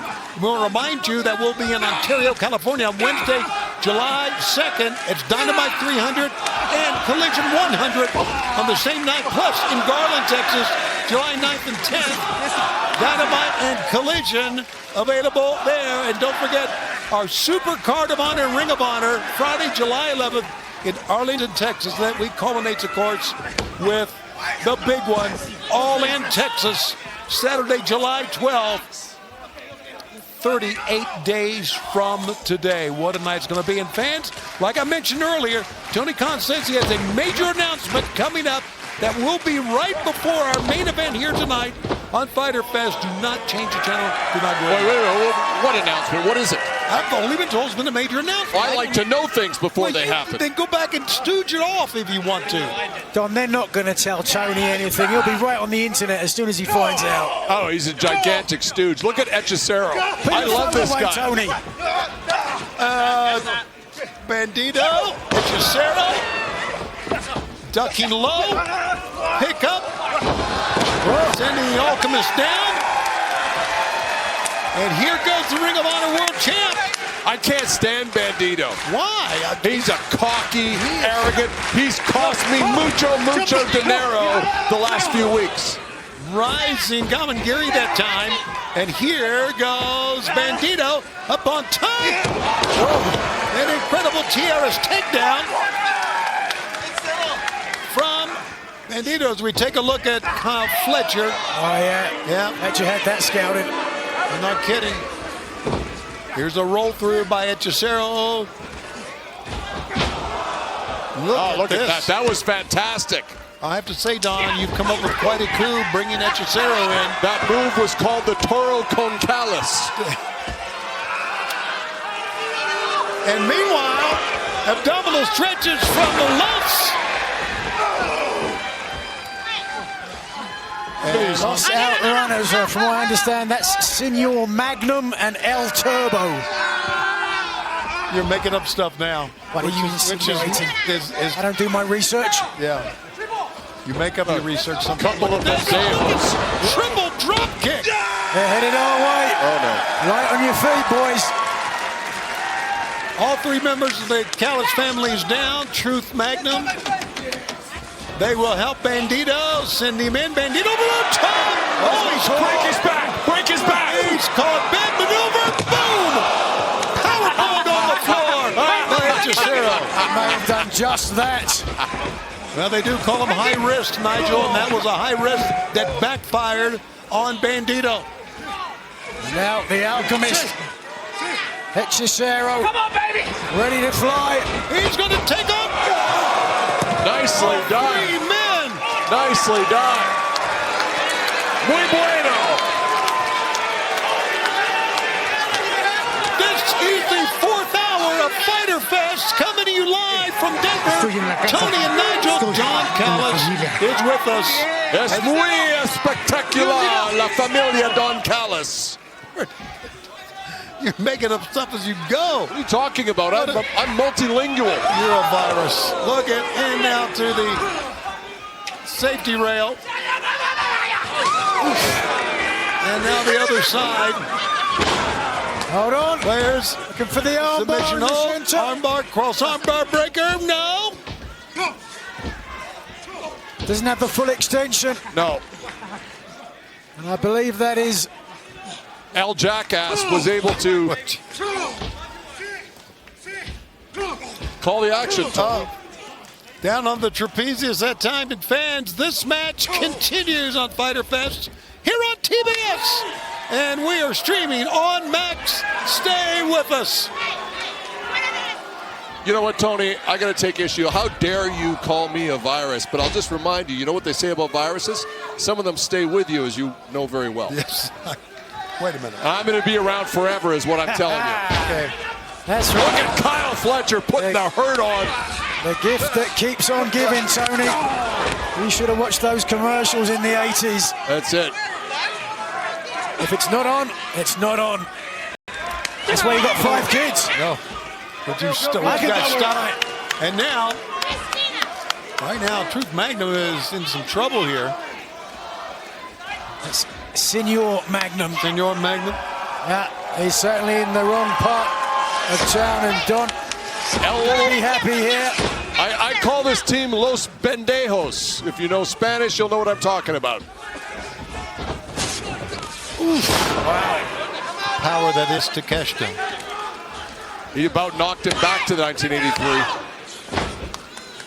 Not much of mustard on that kick out, but Don Hechicero, why did you choose him to come in and be part of the family for tonight? I chose him because I talked to a lot of Mexicans. And I said to my Mexican friends, I said, who's the scariest luchador currently in CMLL? And everyone said Hechicero. No one likes him. They said he's a jerk. And you know what I said? He's my kind of people. He's perfect for the Don Callis family. You spend a lot of money on him or not? What's that? A lot of pesos. Yeah. A lot of pesos. You familiar with international currency fluctuations? All right, now this match is fluctuating as Takeshita just brutally slamming Bandito to the floor. Takeshita hates these guys. Oh, Takeshita, Don, don't do this. Don, wow. Boy, he hit him pretty hard. Such momentum, he fell over afterwards. Need some ice.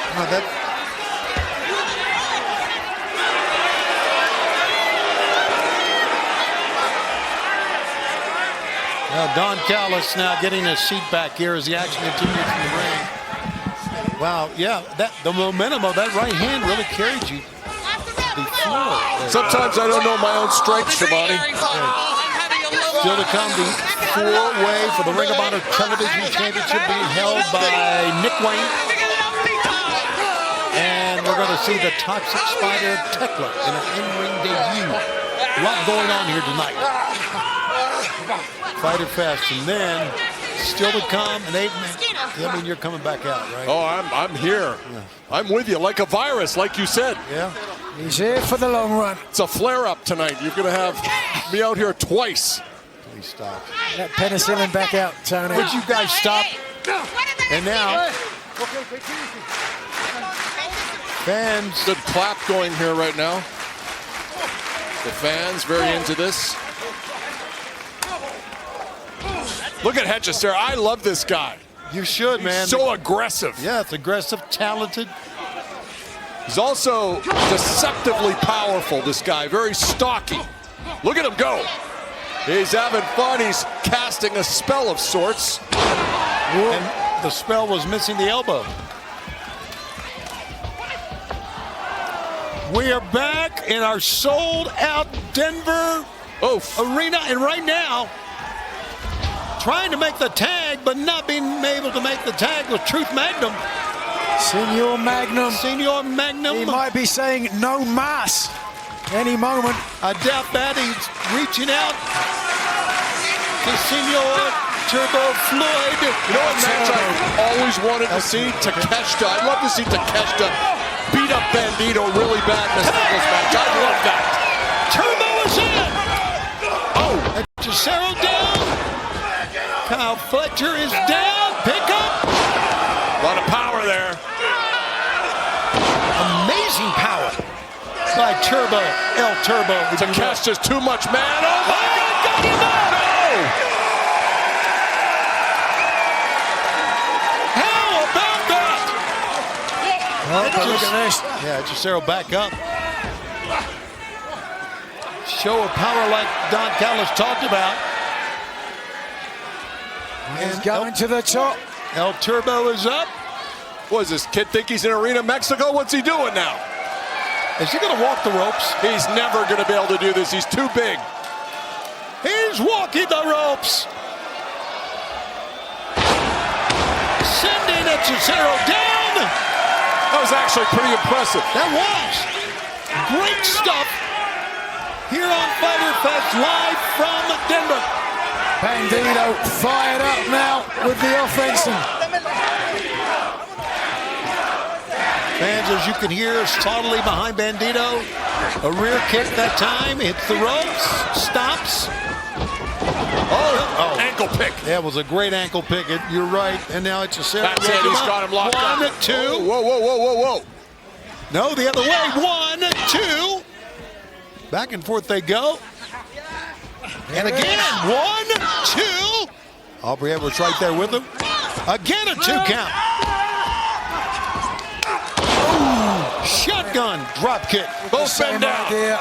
You saw Hechicero there with some of his llave submission style. Llave in Spanish meaning key because every opponent is a lock that needs a key to be beaten. That came from the submission master Angelico, no less. So there you go. It's great to have a key, but sometimes you need to kick the door in, and that's what Takeshita's about to do. Yeah, Takeshita comes in and clears the ring of the two masked men. And now the third masked man gets a foot. Whoa, what is he? Look at the power here. He's got up with a Lucha Rat. But no, it's Takeshita. Good night. 1, 2, no. Just couldn't get his ankles across the shoulders of the Ring of Honor champion to secure the victory, but with Carl Fletcher, legal man now, things don't look good for Bandito. They really don't. Hechicero finds the mark. So does Fletcher, but watch out on the other side. Double team. Los Outrunners double teaming Fletcher. Pick up. Double team suplex. Bandito's up top. Quickly. And Fletcher's down. The frog splash. 1, 2, but a double save. The match continues. Nice work there by Hechicero and Takeshita. No doubt about it. Wait a second. Looking for his finishing maneuver. Yes. 21 plus coming. No.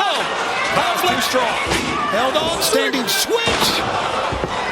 A half and half over the top. Missed the axe handle blow. Holding on to Bandito. Look at this. Just manhandling Bandito up. Missed the back elbow. Bandito springs up and gets kicked in the head. That's it. It's got to be over now. That was an amazing counter move by Kyle Fletcher. That hurt my jaw. Just watch it. Timing. Unbelievable. 3 on 1. This is over. I agree. The Ring of Honor Television Champion trouble here. Rising knee strike from Hechicero. Oh my God, nowhere to go. Double pump kick from Protoshita. Up on top. Ready? Oh, wow. What an escape. Amazing matchup. 1, 2. No, got a 2 count. But a pump kick. What an incredible match we are seeing. And a tag is made. Who's coming in? Well, both. Most members of Los Outrunners. What is this? Oh my gosh. And Don, you know what? It'll be the first time we've seen Bandito get the best of your family, I can tell you that. If I give them the signal, they'll take that mask off. I wasn't going to do it because I know how ugly he is. Oh, stop it, Don. Meanwhile, it's true, Tony. They use their face on garbage pail stickers. Oh, would you please? Why is there a referee here? Trying to double by elbow, but no. Protoshita in. Pick up. Ooh. Exploders on either side. And now communication with members of Protoshita running in. Truth. Turbo. Go up and down. Good night. The Brainbuster with the cover and the 1, 2, 3. It's over. Here are your winners, Hechicero, Konosuke Takeshita, and Kyle Fletcher. It was a big win for Hechicero and certainly Kyle Fletcher and Takeshita. We still have a lot more to go, including the debut of the Toxic Spider. But right now, let's take it back to Dynamite last week in this women's street fight.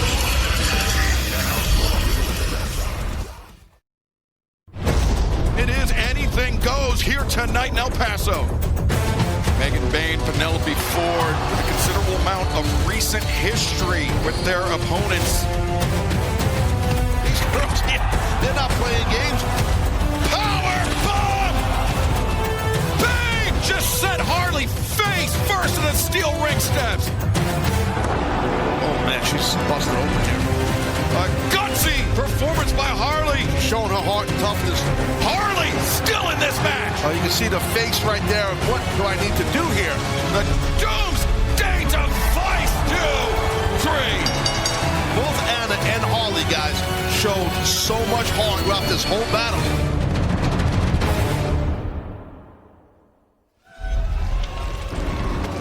Anna Jay, you saw what happened to your little friend Harley. You should have just bowed down.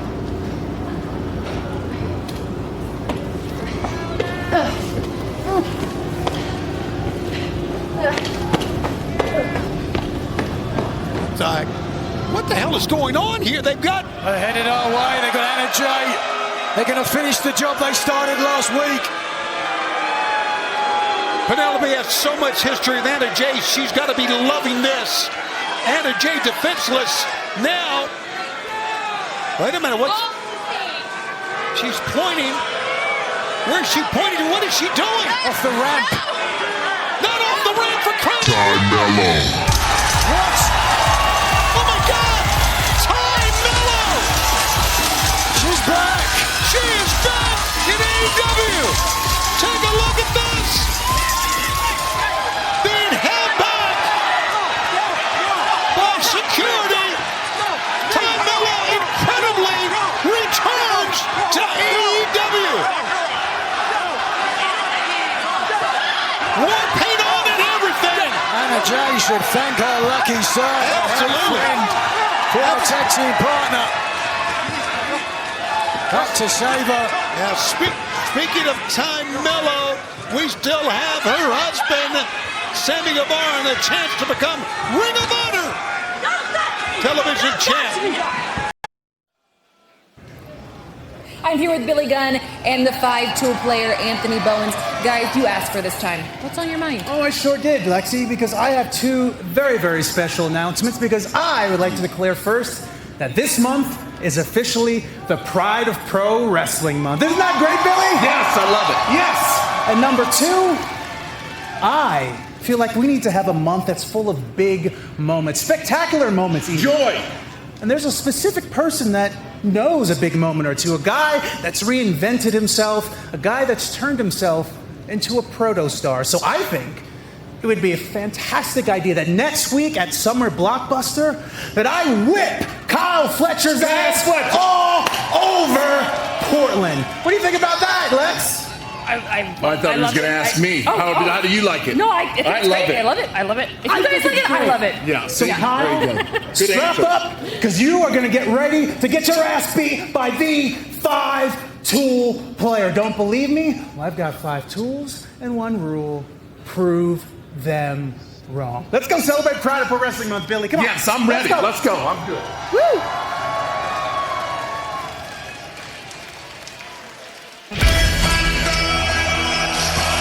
Challenge for Kyle Fletcher next week. Summer Blockbuster from the 5-tool player. And take a look at this, would you?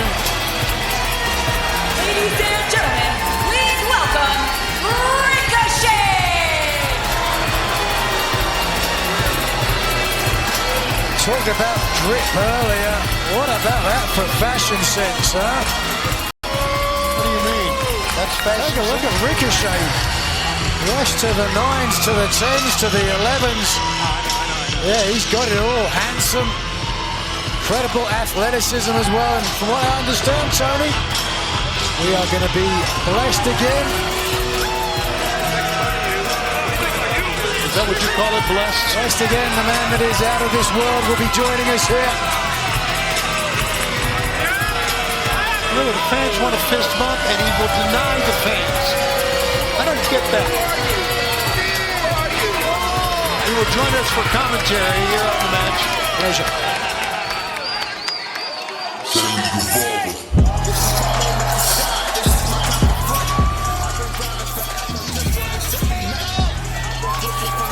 This is a 4-way contest for the Ring of Honor World Television Championship. Introducing first from Houston, Texas, weighing 203 pounds, he is one half of the Ring of Honor World Tag Team Champions, Sammy Guevara! Spanish God Sandy Guevara with a chance Look here, the Ring of Honor Television Championship. He's already one half of the Ring of Honor World Tag Team Champions. You see that Ricochet joined us for commentary. After the butt whooping that he took from the Hurt Syndicate, there ain't no way he winning this match. Well, we'll find out. Of course, we saw he banged up. You know he banged up right now. His wife, Ty Mello, returned to action. And she got lucky that the security came because Megan was about to beat her up too. Stop it. Next, accompanied by Blake Christian from Atlanta, Georgia, weighing 189 pounds, Lee Johnson. Joined, of course, as you heard the announcement from Arcady, by Blake Christian, Lee Johnson. See, I came out here tonight, because I told everybody that I'm going to keep my eye out for talent. Okay. I need people that I know who are going to do exactly what I say. But I need people who are going to have the ability to do what I say. In this match, From Ansonia, Connecticut, weighing 185 pounds, A.R. Fox. With that in mind, Ricochet, could you see A.R. Fox perhaps being part of your crew?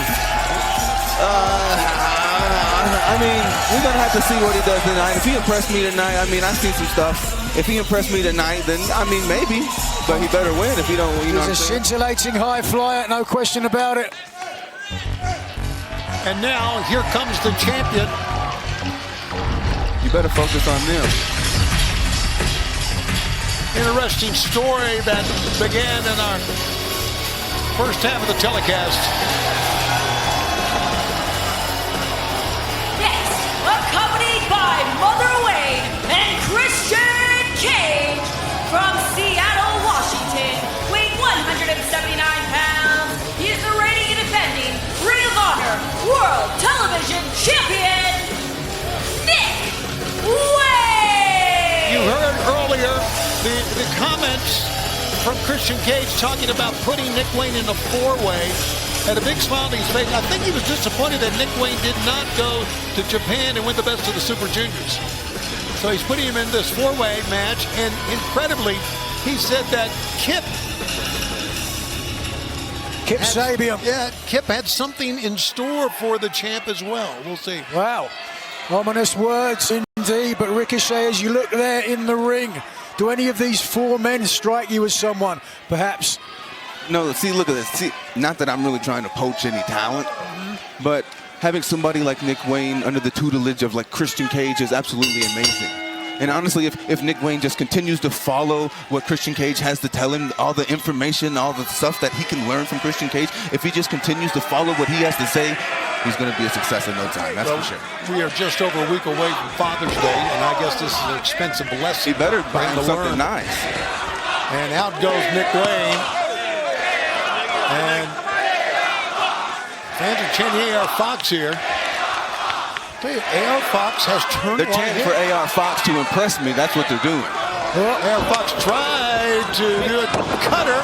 Okay. Sammy tried some of the creative offense that Fox is bringing a real burgeoning fan base here. Both men trying the drop kick. Both. Okay. See, my drop kick would have hit somebody. My drop kick would have connected. I see. It would have connected. He would have connected. Yes. Oh, that boot connected. Like that. The prodigal son, the prodigy, Nick Wayne, a very impressive showing. The best of Super Juniors in Japan. Well, he's got the attitude. Watch out. We're shoving. Here comes Lee Johnson. You always got to keep eyes in the back of your head in these matches. Always. Oh, I headed our way. And oh my gosh. The unbelievable aerial of AR Fox. Don't make me. Time. He is so smooth. Don't make me. Don't make you what? You don't want to. You don't even know. You don't even want to. Well, AR Fox landed, of course, at the feet here of Ricochet, and now I heard that one. Sammy Guevara over here. Once again, I'll say it, and even Christian Cage said it earlier. What a drop kick by Sammy. Nick Wayne can lose this match and not even be in there. That's absolutely right. But again, if he just continues to listen to what Christian Cage has to say, he won't have anything to worry about. Meanwhile, Guevara is going to take flight here, apparently. Let's see, do something impressive. From the right to the left. On his feet. Battering ram on to AR Fox. Sammy is going to do it again. No, he goes to the other side. I mean, that was all right. Top rope Coney roll that time by Sammy Guevara. It's my show, baby. The Sammy Show. There's only a month ago that Guevara won $100,000 in a four-way. He would have bought a lot of diapers for his young child. Cover. There it is. Take a look at it, and here's a cover 1, 2, and a 2 count. I would have looked better, but it's okay. You know, that's my move too. Well, you wouldn't have to look for people to watch your back if you would treat people better. What are you talking about? It's the people who treat me bad, and I respond in kind. Okay, well, that's in one man's opinion, but I think... Look at that, smart, is better. Very smart. Lee Johnson leaps over the top. Lee's going to take flight. Watch out. There he goes! Beautiful. Incredible. All four of these men You better watch to take to the sky. You better watch out, stupid. AR Fox, incredibly using the ring post that time. Took a look at you there, Ricochet. No. Chanting the name of AR Fox. But no, it's like Christian getting involved in the match. Remember, anything goes in a four-way. This four-way for the Ring of Honor Television Championship continues.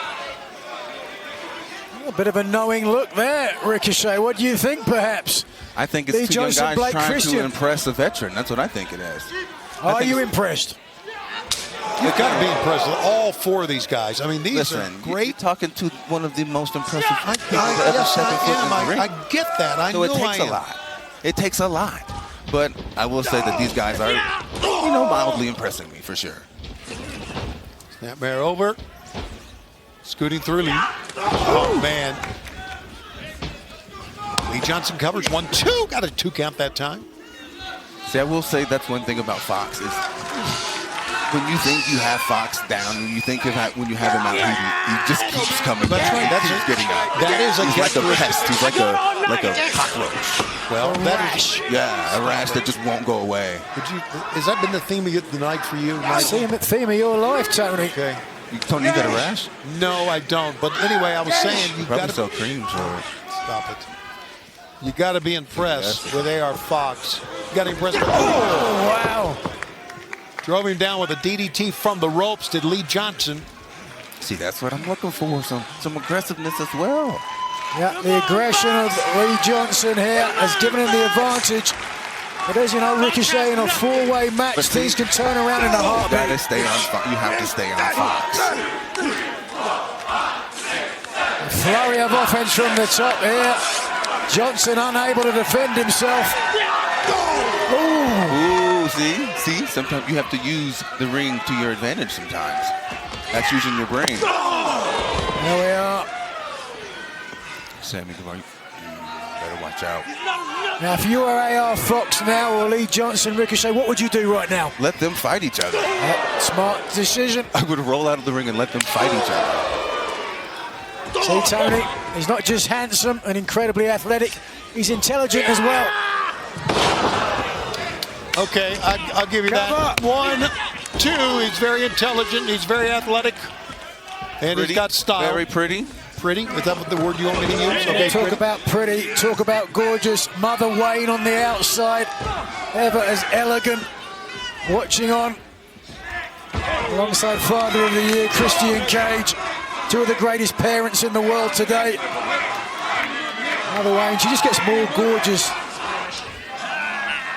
every time we see her. Mother Wayne, she is stunning, alluring. And you know what? You could only dream, Tony. Oh, well, listen. And put that tongue back in your mouth. Yeah, Tony, I see your mouth water. Stop it. And dangerous. Oh, yeah. She's one of the most dangerous women I've ever been around in my life. I've been around a lot of It's easy dangerous for women. him. Look at him. Definitely the deciding factor oftentimes. Mother Wayne, a coy grin on the outside of there. Her son, the ever-talented Nick Wayne. Y'all acting like that's a bad thing. Y'all acting like he has a good relationship. They don't know their dad's here, that's why. That's true. Jealousy. Knee. Nick Wayne just holding on to Sammy Guevara. Second half of Fyter Fest continues live from Denver with a sold-out crowd. A roll-up, 1, 2. Okay. Nick Wayne was very impressive, I think, trying to impress Christian Cage and his mother as well. Or me. Yes, or Ricochet. All right, you're right. Certainly the Ring of Honor TV title on the line as well at grabs, and as we've already ascertained, Nick Wayne needs to either be pinned or submitted to lose the title. And again, Nick is a very young, also knowledgeable 19 years old. No question. I agree with all of that. And it's because of Christian Cage and the tutelage that he's been given him. You agree with that, Tony? Well, I think it's come a long way under the tutelage of Christian Cage. Because of. Watch out. Backslide. 1, 2. No. Didn't get it. Did not get it. Whoa. I just don't get how a pickup. You know Sammy's hurting. You know he's hurting. Oh, wow. 1, 2. No. See? Ooh, smart. So close to a brand new champ. Smart. Let's take a look one more time, Nigel. Yeah. Yep. Sammy here, perfect execution. The knee comes up. Just not enough to secure the victory because in comes Lee Johnson. He wants to wear that Ring of Honor TV title. I saw that. I saw that. Look at that. That belly driver. Look at that. Standing. See, that was impressive. So, no. I can't even lie. I can't even lie. Tony, you couldn't even dream of doing something like that. No, not at all. Wouldn't want to, as a matter of fact. Wouldn't want. Everybody wants to. Not everybody wants to. Leave it to the athletes. And Lee Johnson may be very close to becoming a champion here in Ring of Honor. That cockroach. Look at the step up. Keeps coming back. By A.R. Fox. Amazing. Nothing stops him. Christian, pull his leg. Pull his leg. Pointing towards Christian Cage. Runs in. Well, the distraction gave Johnson the opportunity. Sure did. Kick. Fox missed that one. Oh, that's nice. Wow. Dragon suplex. And now Nick Wayne face to face with A.R. Fox. Ring of Honor TV title on the line. Pump kick. Forearm shot. So much animosity. These two hate each other. And now, look, just what we're talking about. A.R. Fox raining down the blows. Pump kick. Fox could win it right here. Get back in there. Twisting suplex. A.R. Fox stands alone and now to the left, Lee Johnson. Ricochet watching on from the broadcast position. Not this time. Feet up.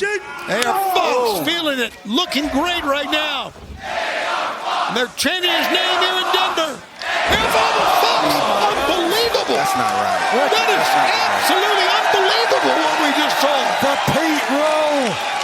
An homage to one of his trainees. Young Pete will be watching on as A.R. Fox takes to the sky. An incredible swan dive from the top from A.R. Fox as the beautiful mother weighing in. That despicable Christian Cage look on. See, why you had to add despicable? You could have just said his name. You ain't had to say all that. Well, I think fans realize what he is up right on top. The knee, that's what you get. Of Nick Wayne got up. Nick Wayne. Spin kick on the top of the head. Pick up. Dropped him down. Driver. 1, 2, 3. The prodigy driver wins it. I can't even be mad. I can't even be mad. And still the Ring of Honor World Television Champion, Nick Wayne. Can't even be mad.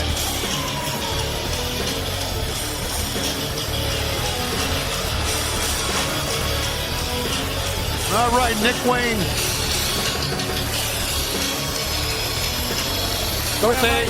Doesn't it feel good to make your dad proud? Tony, it was not a pleasure sitting next to you. Thank you. Nigel, always. Next week, another blockbuster. As a matter of fact, it is a 4-hour summer blockbuster.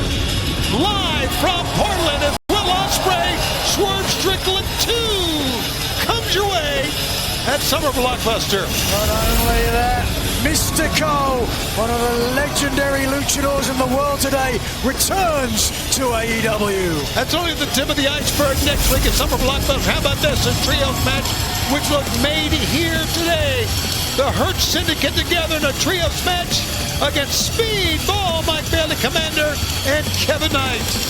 You want more, you'll get more. The 5-tool player with one rule takes on the protostar, Kyle Fletcher. And part of the Summer Blockbuster next week with Mercedes Moné on commentary. The Women's World Champion, Timeless Toni Storm, will be taking on Julia Hart. Well, we can't have the Summer Blockbuster without the champion beside us at ringside.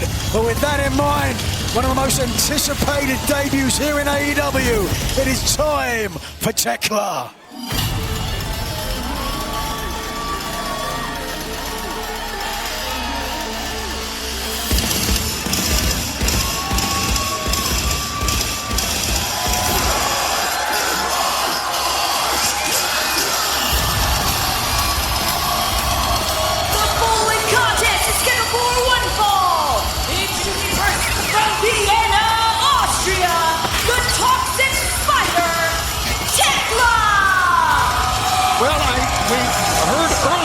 When we took a look at some of her highlights from Stardom, that Tekla was fired by Stardom for attacking the president, Taro Okada, following a match in April.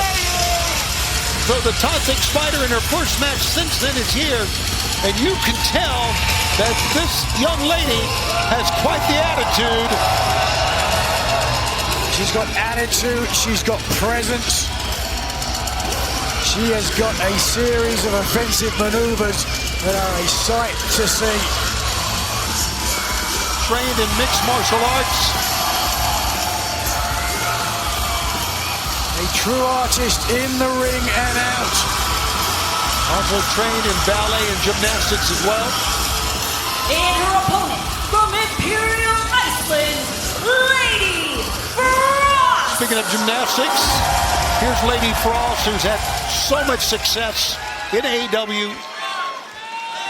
Nationally qualified gymnast, also has a diving background, very athletic, both ladies. And here we go. A very capable opponent for Tekla's first match here. Lady Frost, a very impressive showing as the AEW Women's Champion, Toni Storm, in her last outing, but Tekla not concerned about the past. She's concerned with the present. Tekla goes right to the attack, finally attacking Lady Frost. A kick in the head. A frenetic, aggressive style. Here a submission in the center. Tying up Frost. Oh, look at this. Well, that's not really a submission. There's going to be a break here called for. Mate, you tap out, Tony, I bet. Yeah, no doubt. Tekla now arguing, well, Paul Turner better be careful. We saw what Tekla did in Stardom, is now turning her back on her opponent, and that gave Frost a chance to get back in this one. Lady Frost. Oh, Tekla just... Wow, lying in her web. You're not kidding, good call. Just tied up in the ropes like a spider. Such creative offense. Arachnoid, if you will. Oof. The Toxic Spider comes running through. Boy, she has a lot of intensity. My God, look at this in her running boot again. And she started out in the underground scene in her native Austria, fighting in beer cellars anywhere she could get a scrap. Tore through the cute and cheerful Joshi Pro Wrestling stars in Japan. And boy, did she ever make an impact last week here in AEW. Absolutely. Lady Hayter still feeling the impact. There goes Lady Frost again. Lady Frost runs into a forearm shot. Spider Tekla. Look at this.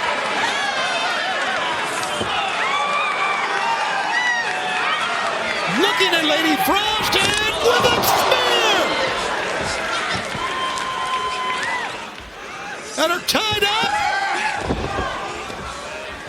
And puts her in the death trap. Survey, the one that has made her so famous, she's got her in.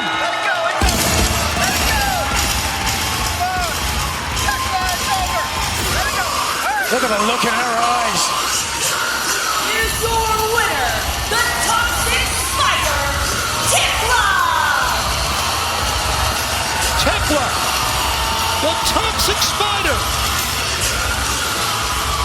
Impressive to say the least in her debut in AEW. I cannot wait to see Tekla back in action again. The Toxic Spider now, though, hold on. The girl's amazing, and obviously, wait a minute, one more time. Ripping away at the mouth, the fingernails digging into the flesh. This is beyond what we need, what she should do, because she's always been impressed. Wait a minute, who we got? It's Queen Aminata. Aminata stepped into the lair. And that backs up Spider Tekla, but not before Tekla gets a broad smile on her face. Needless to say, that was a most impressive debut. Fans, our main event is coming up next. But stay with us. Coming up next, the major announcement from Tony Khan that you won't want to miss. It's next live here on Fyter Fest.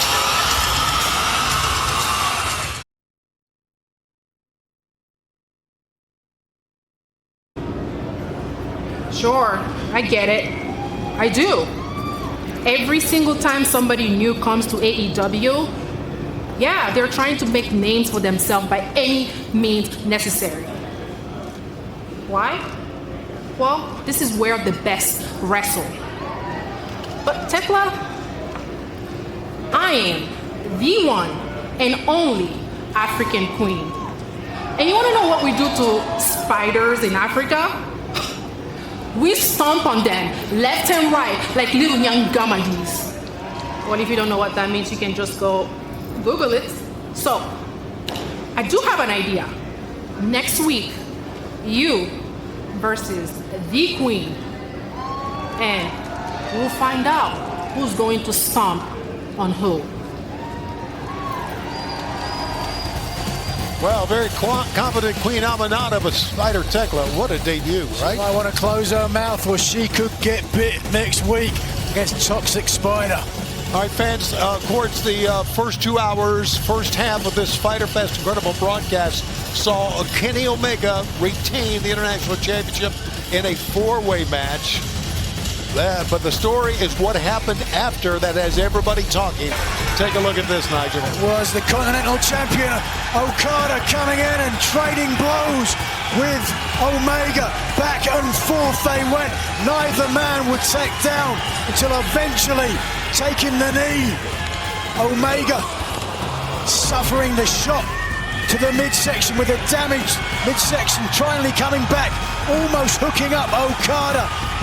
The Continental Champion, though, escaped, took his title to safer ground, but there is big news coming from this. Right you are, Nigel McGuinness, and fans, we do have that gigantic announcement from Tony Khan right now. Hold on to your hats, because he is signed for All In one-on-one, the match the world has wanted to see in an AEW ring. Kenny Omega, Kazuchika Okada, winner take all, July 12th as part of All In. What a spectacular announcement that we will have for you. Fans have been wanting to see this match worldwide. It will happen on July 12th at All In. And fans, heading to that next week at Summer Blockbuster, our 4-hour telecast on TBS and Max, we will have the contract signing between Kenny Omega and Kazuchika Okada. It is all next week here on TBS. What an announcement. We can't wait to see Omega, Okada in the ring together on July 12th. That is incredible, perhaps the most hotly anticipated matchup in AEW history.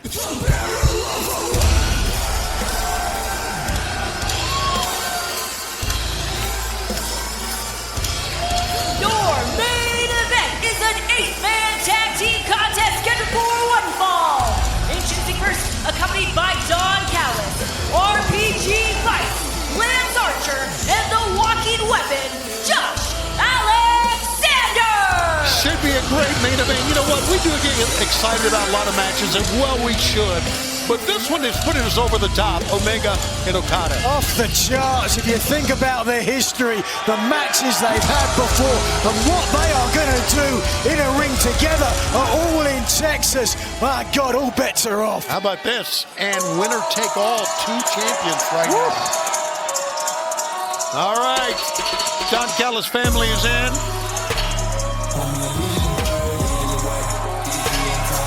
And their opponents, first, accompanied by Daddy Magic from Buffalo, New York, weighing 187 pounds, Daniel Garcia! I'm Daniel Garcia, man I tag teamed with Double or Nothing, looking to find his feet. And look at this, he's going all the way straight into the ring on his own, not concerned about the Don Callis family. Don Callis has joined us once again. And it looks like on the other end, we're going to see Daddy Magic. I see a chair set up for him. It's going to be one of them 4-man booths. Turn off his microphone. I'm not turning off his microphone. I wouldn't have the switch anyway.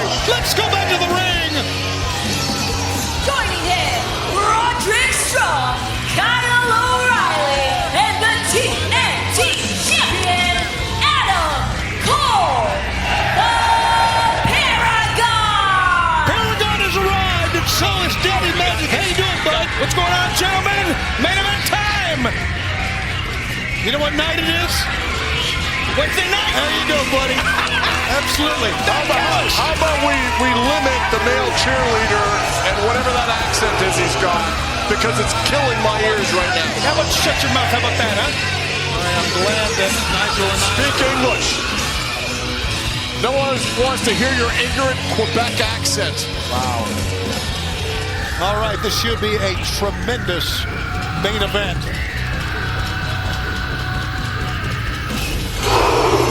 Don Callis family in an 8-man tag.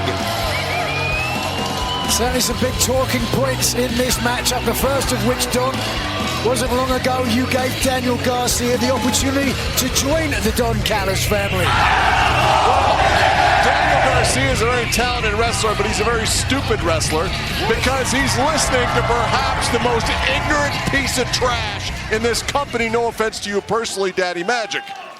Yeah. Oh, that's a good one, Don. That's good. just took him to the TNT Championship, no doubt about it. Now, to be fair, though, we didn't get a clear answer from Garcia. Daddy, did you get a chance to talk to Daniel at all?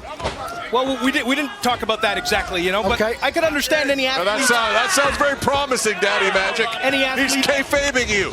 Any athlete, any team. You know, you go on a losing streak, you lose a big match. I can understand where his head's at right now. And here's Don planting seeds. Lots of people go on losing streaks, just not people in the Don Callis family. But that's another story. That's right. Your boys, they've never lost. You're right. Look at Adam Cole. What a great athlete this young man is. But Rocky Romero's a ring general. No question. And here comes the other half of RPG Vice. Trent Beretta, streamlined and wiry, a ton of experience as well. Trent's a great striker. Yes, he is. One of the best, Don. You're right. In the 6th match, following missing almost a year following neck surgery. I've instructed, by the way, Lance Archer to try to injure Adam Cole. I know a lot of people were very worried about him, but, you know, he puts himself in there, and this is what you get. He's bouncing back a week later. Why would you instruct a man to injure somebody? How about just instruct a man to try to win a match? Because we're not selling insurance out here, Shivani. This is professional wrestling. Okay, I get it. I don't have anything wrong with that. You got to assume anytime you're out there, somebody's trying to injure you. Tag is made. Josh Alexander. It's been such a force since his arrival here in AEW. Here's a cover 1, 2. You want to talk about injuries? Alexander suffered a number of injuries in his career, Don. Neck injury.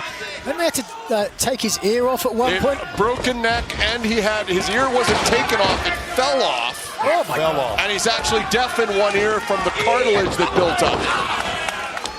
Like, people think that headdress is some sort of advantage. It's a medical device, for God's sake. And now Daniel Garcia, the former TNT champion, clearing the ring, pulling down on the arm of Archer.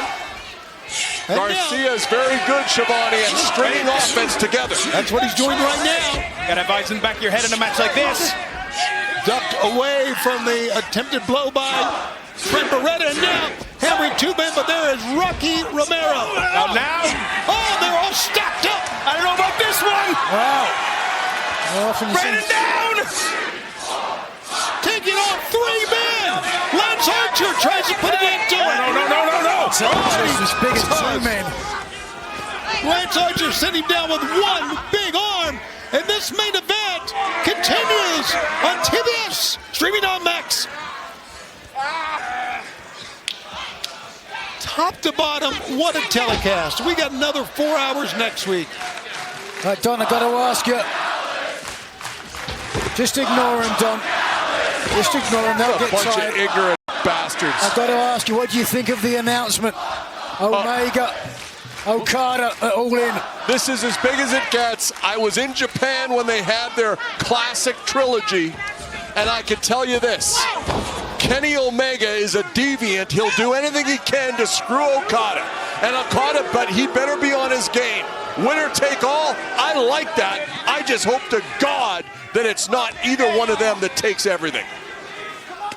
A deviant. Were you there? Did you have a screwdriver in your hand when you were in Japan? Hit somebody in the forehead with it? No, and the reason why Kenny was able to beat him in the first place. Read the history books. Down here, come on, Danny. Come on now. Whoa! Big Death Valley driver. How about that from Trent Beretta? Trent is a great wrestler. 1, 2, and Garcia got out of it. Not so much of a son, though, from what I understand. He's disowned his mother. Is that true, Don? Listen. Sometimes parents can be an albatross around your neck. Wait a minute, what? Sometimes his mother wants to give him advice when he should be listening to me. She doesn't understand the business, so I had to smarten her up. He's coming out with this bile flying out of his mouth, and you're looking at me. Okay, I'm just going to say right now, his mom's a stooge, and I had to deal with it. Call a spade, you know. And you're sitting here nodding with everything she She's says. a lovely lady. She's written some books about... She's a lovely lady. She's got no business anywhere near wrestling. That's it. From what I understand, she's written a couple of books to help kids with dyslexia. You know what they say? When life gives you melons. You gotta reach, Danny. Come on now. There's no one tougher in that ring than Daniel Garcia, I'll tell you right now. Thanks, Daddy Magic. That was great commentary right there. Yeah, well, let's try to focus here, guys. Great stuff. Trying to focus. Azuka. Nothing sweet about this for Garcia. Absolutely. Can you say the lion's end of punishment? I'm not sure if that works. He's in there right now with a guy who's not just a great technician. He is, of course, the greatest technician in the history of Canada, Josh Alexander. Josh Alexander. He's up there, no question. A big man. Come on, Danny. Let's show some life here. I think Trent's been the MVP of this match so far. Trent stomping away on your man here, Daddy Magic. And as you can see, Danny Garcia trying to get to the ring, but Trent's got him hooked. Danny Garcia, no stranger to these situations. He's a man who's been through anarchy in the arena. Blood and guts. He's beating Bryan Danielson, former TNT champion. Come on, Danny. What the hell are you looking at? Well, wait a second, I don't know if we can... I'd love to see Lance Archer and Daddy Magic in a match. We came really close to my left here. You're looking live as this summertime of Fyter Fest continues. Just the beginning of what's going to be an incredible summer for AEW. Next week, Summer Blockbuster. Of course, we've got All In coming up on July 12th. Here we go! Low tag made. Kyle tags in Roddy. At the knees up. Kyle O'Reilly teaming with Roddy. Double team. Here comes the TNT champ. Oh, Archer in and straight out. Watch out now. Oh, boy. The fight continues right outside. Kyle O'Reilly with a knee. Down goes the big man. You got bodies everywhere now. Meanwhile, in the ring, you see a pump kick here. Adam Cole is on fire today. He really is. Paragon living up to their name. Almost a perfect offense here. But the thrust kick comes away. Chin. On the chin with a gumming gear. Get a cover. Backstabber, 1, 2. Oh. And got a 2 count out of that. Meanwhile, Trent Beretta's in and out. But to the apron. No, that is not Trent. Sorry. That is Rocky Romero. Boy, oh boy. Oh my God. That was nasty. Holy smokes. Well, the fans at ringside getting a perfect. Oh my God. Getting a taste. This one is broken down. 1, 2. Oh. Jeez Louise. Daniel Garcia may have hurt his leg that time. Trent Beretta missed. No. Roderick Strong did not. Where's the big man? Stacking up our PG Vice. Oh! Kyle O'Reilly. Let's go. High five. This is unbelievable. Look at this. Down Archer. Archer took out 3 men by himself. Incredible. We got bodies literally everywhere. Unbelievable. I am so pumped watching this match, and I'm pumped for Okada Omega in Dallas. Pick up. Oh, watch out. 1, 2. Right on the back of that head. Fans, we are going to stay with this action as long as it takes. It's been a great 4 hours. We're at the top of the hour. Right now, next week, we're back with 2 more hours. Live from Portland in the summer blockbuster. Tag mate to Daniel Garcia, who's absorbed a lot of punishment in this match. Well, I don't know if Garcia got the tag or not. He went down. He did. And to Panama Sunrise. He didn't get the Josh tag. knows it though. Holding Now down. Garcia, 1, 2. Oh no. Well, the illegal man likes Archer. See, 4-hour summer blockbuster next week. Fletcher Bowens, we're showing you the matches. Tony Storm, Julia Hart. That's a whole lot more. They went down. Double team. Double goozle. Spider Tekla is back. Do it again, boys. Nominata. And the contract signing for the winner take-all match. And all in. Omega, Kazuchika Okada. There you see that match. That is going to happen on the 12th of July. Don't you want me to tell you who's going to win it? I don't want to hear a word out of it, okay? From what I understand, there's going to be a video package as well, leading into the contract signing as well. So you've got to tune in next week. So much history between Omega and Okada.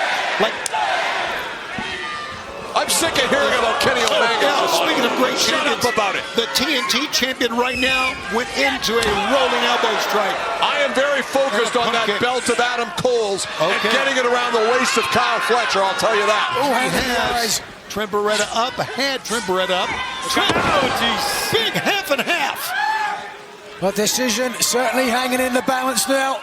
It's 2 heavy suplexes now Adam Cole's taking on the back of his neck. Incredible physicality from all 8 men during this matchup. Amazing athletes we have here in All Elite Wrestling. Oh! And that time Trent Beretta runs into a thrust kick. Adam Cole is just so quick. He's going for the Panama Sunrise. No! No, sir. He could be in the midst of a Storm Zero here. Oh! Tag made Rocky Romero the legal man now. Here comes Rocky. Marty's moving everywhere. Cole's unaware. Look out! Come on. Sending Daniel Garcia. Meanwhile in the ring. Oh, God. Rocky Romero gets a boot. Rocky lost a tooth there. Lance Archer gets a boot. My God. Everyone's behind Adam Cole. Did you lower the boot? Bam! On Rocky Romero. A cover 1, a 2, 3. It's over. Here are your winners, Daniel Garcia and the Paragon.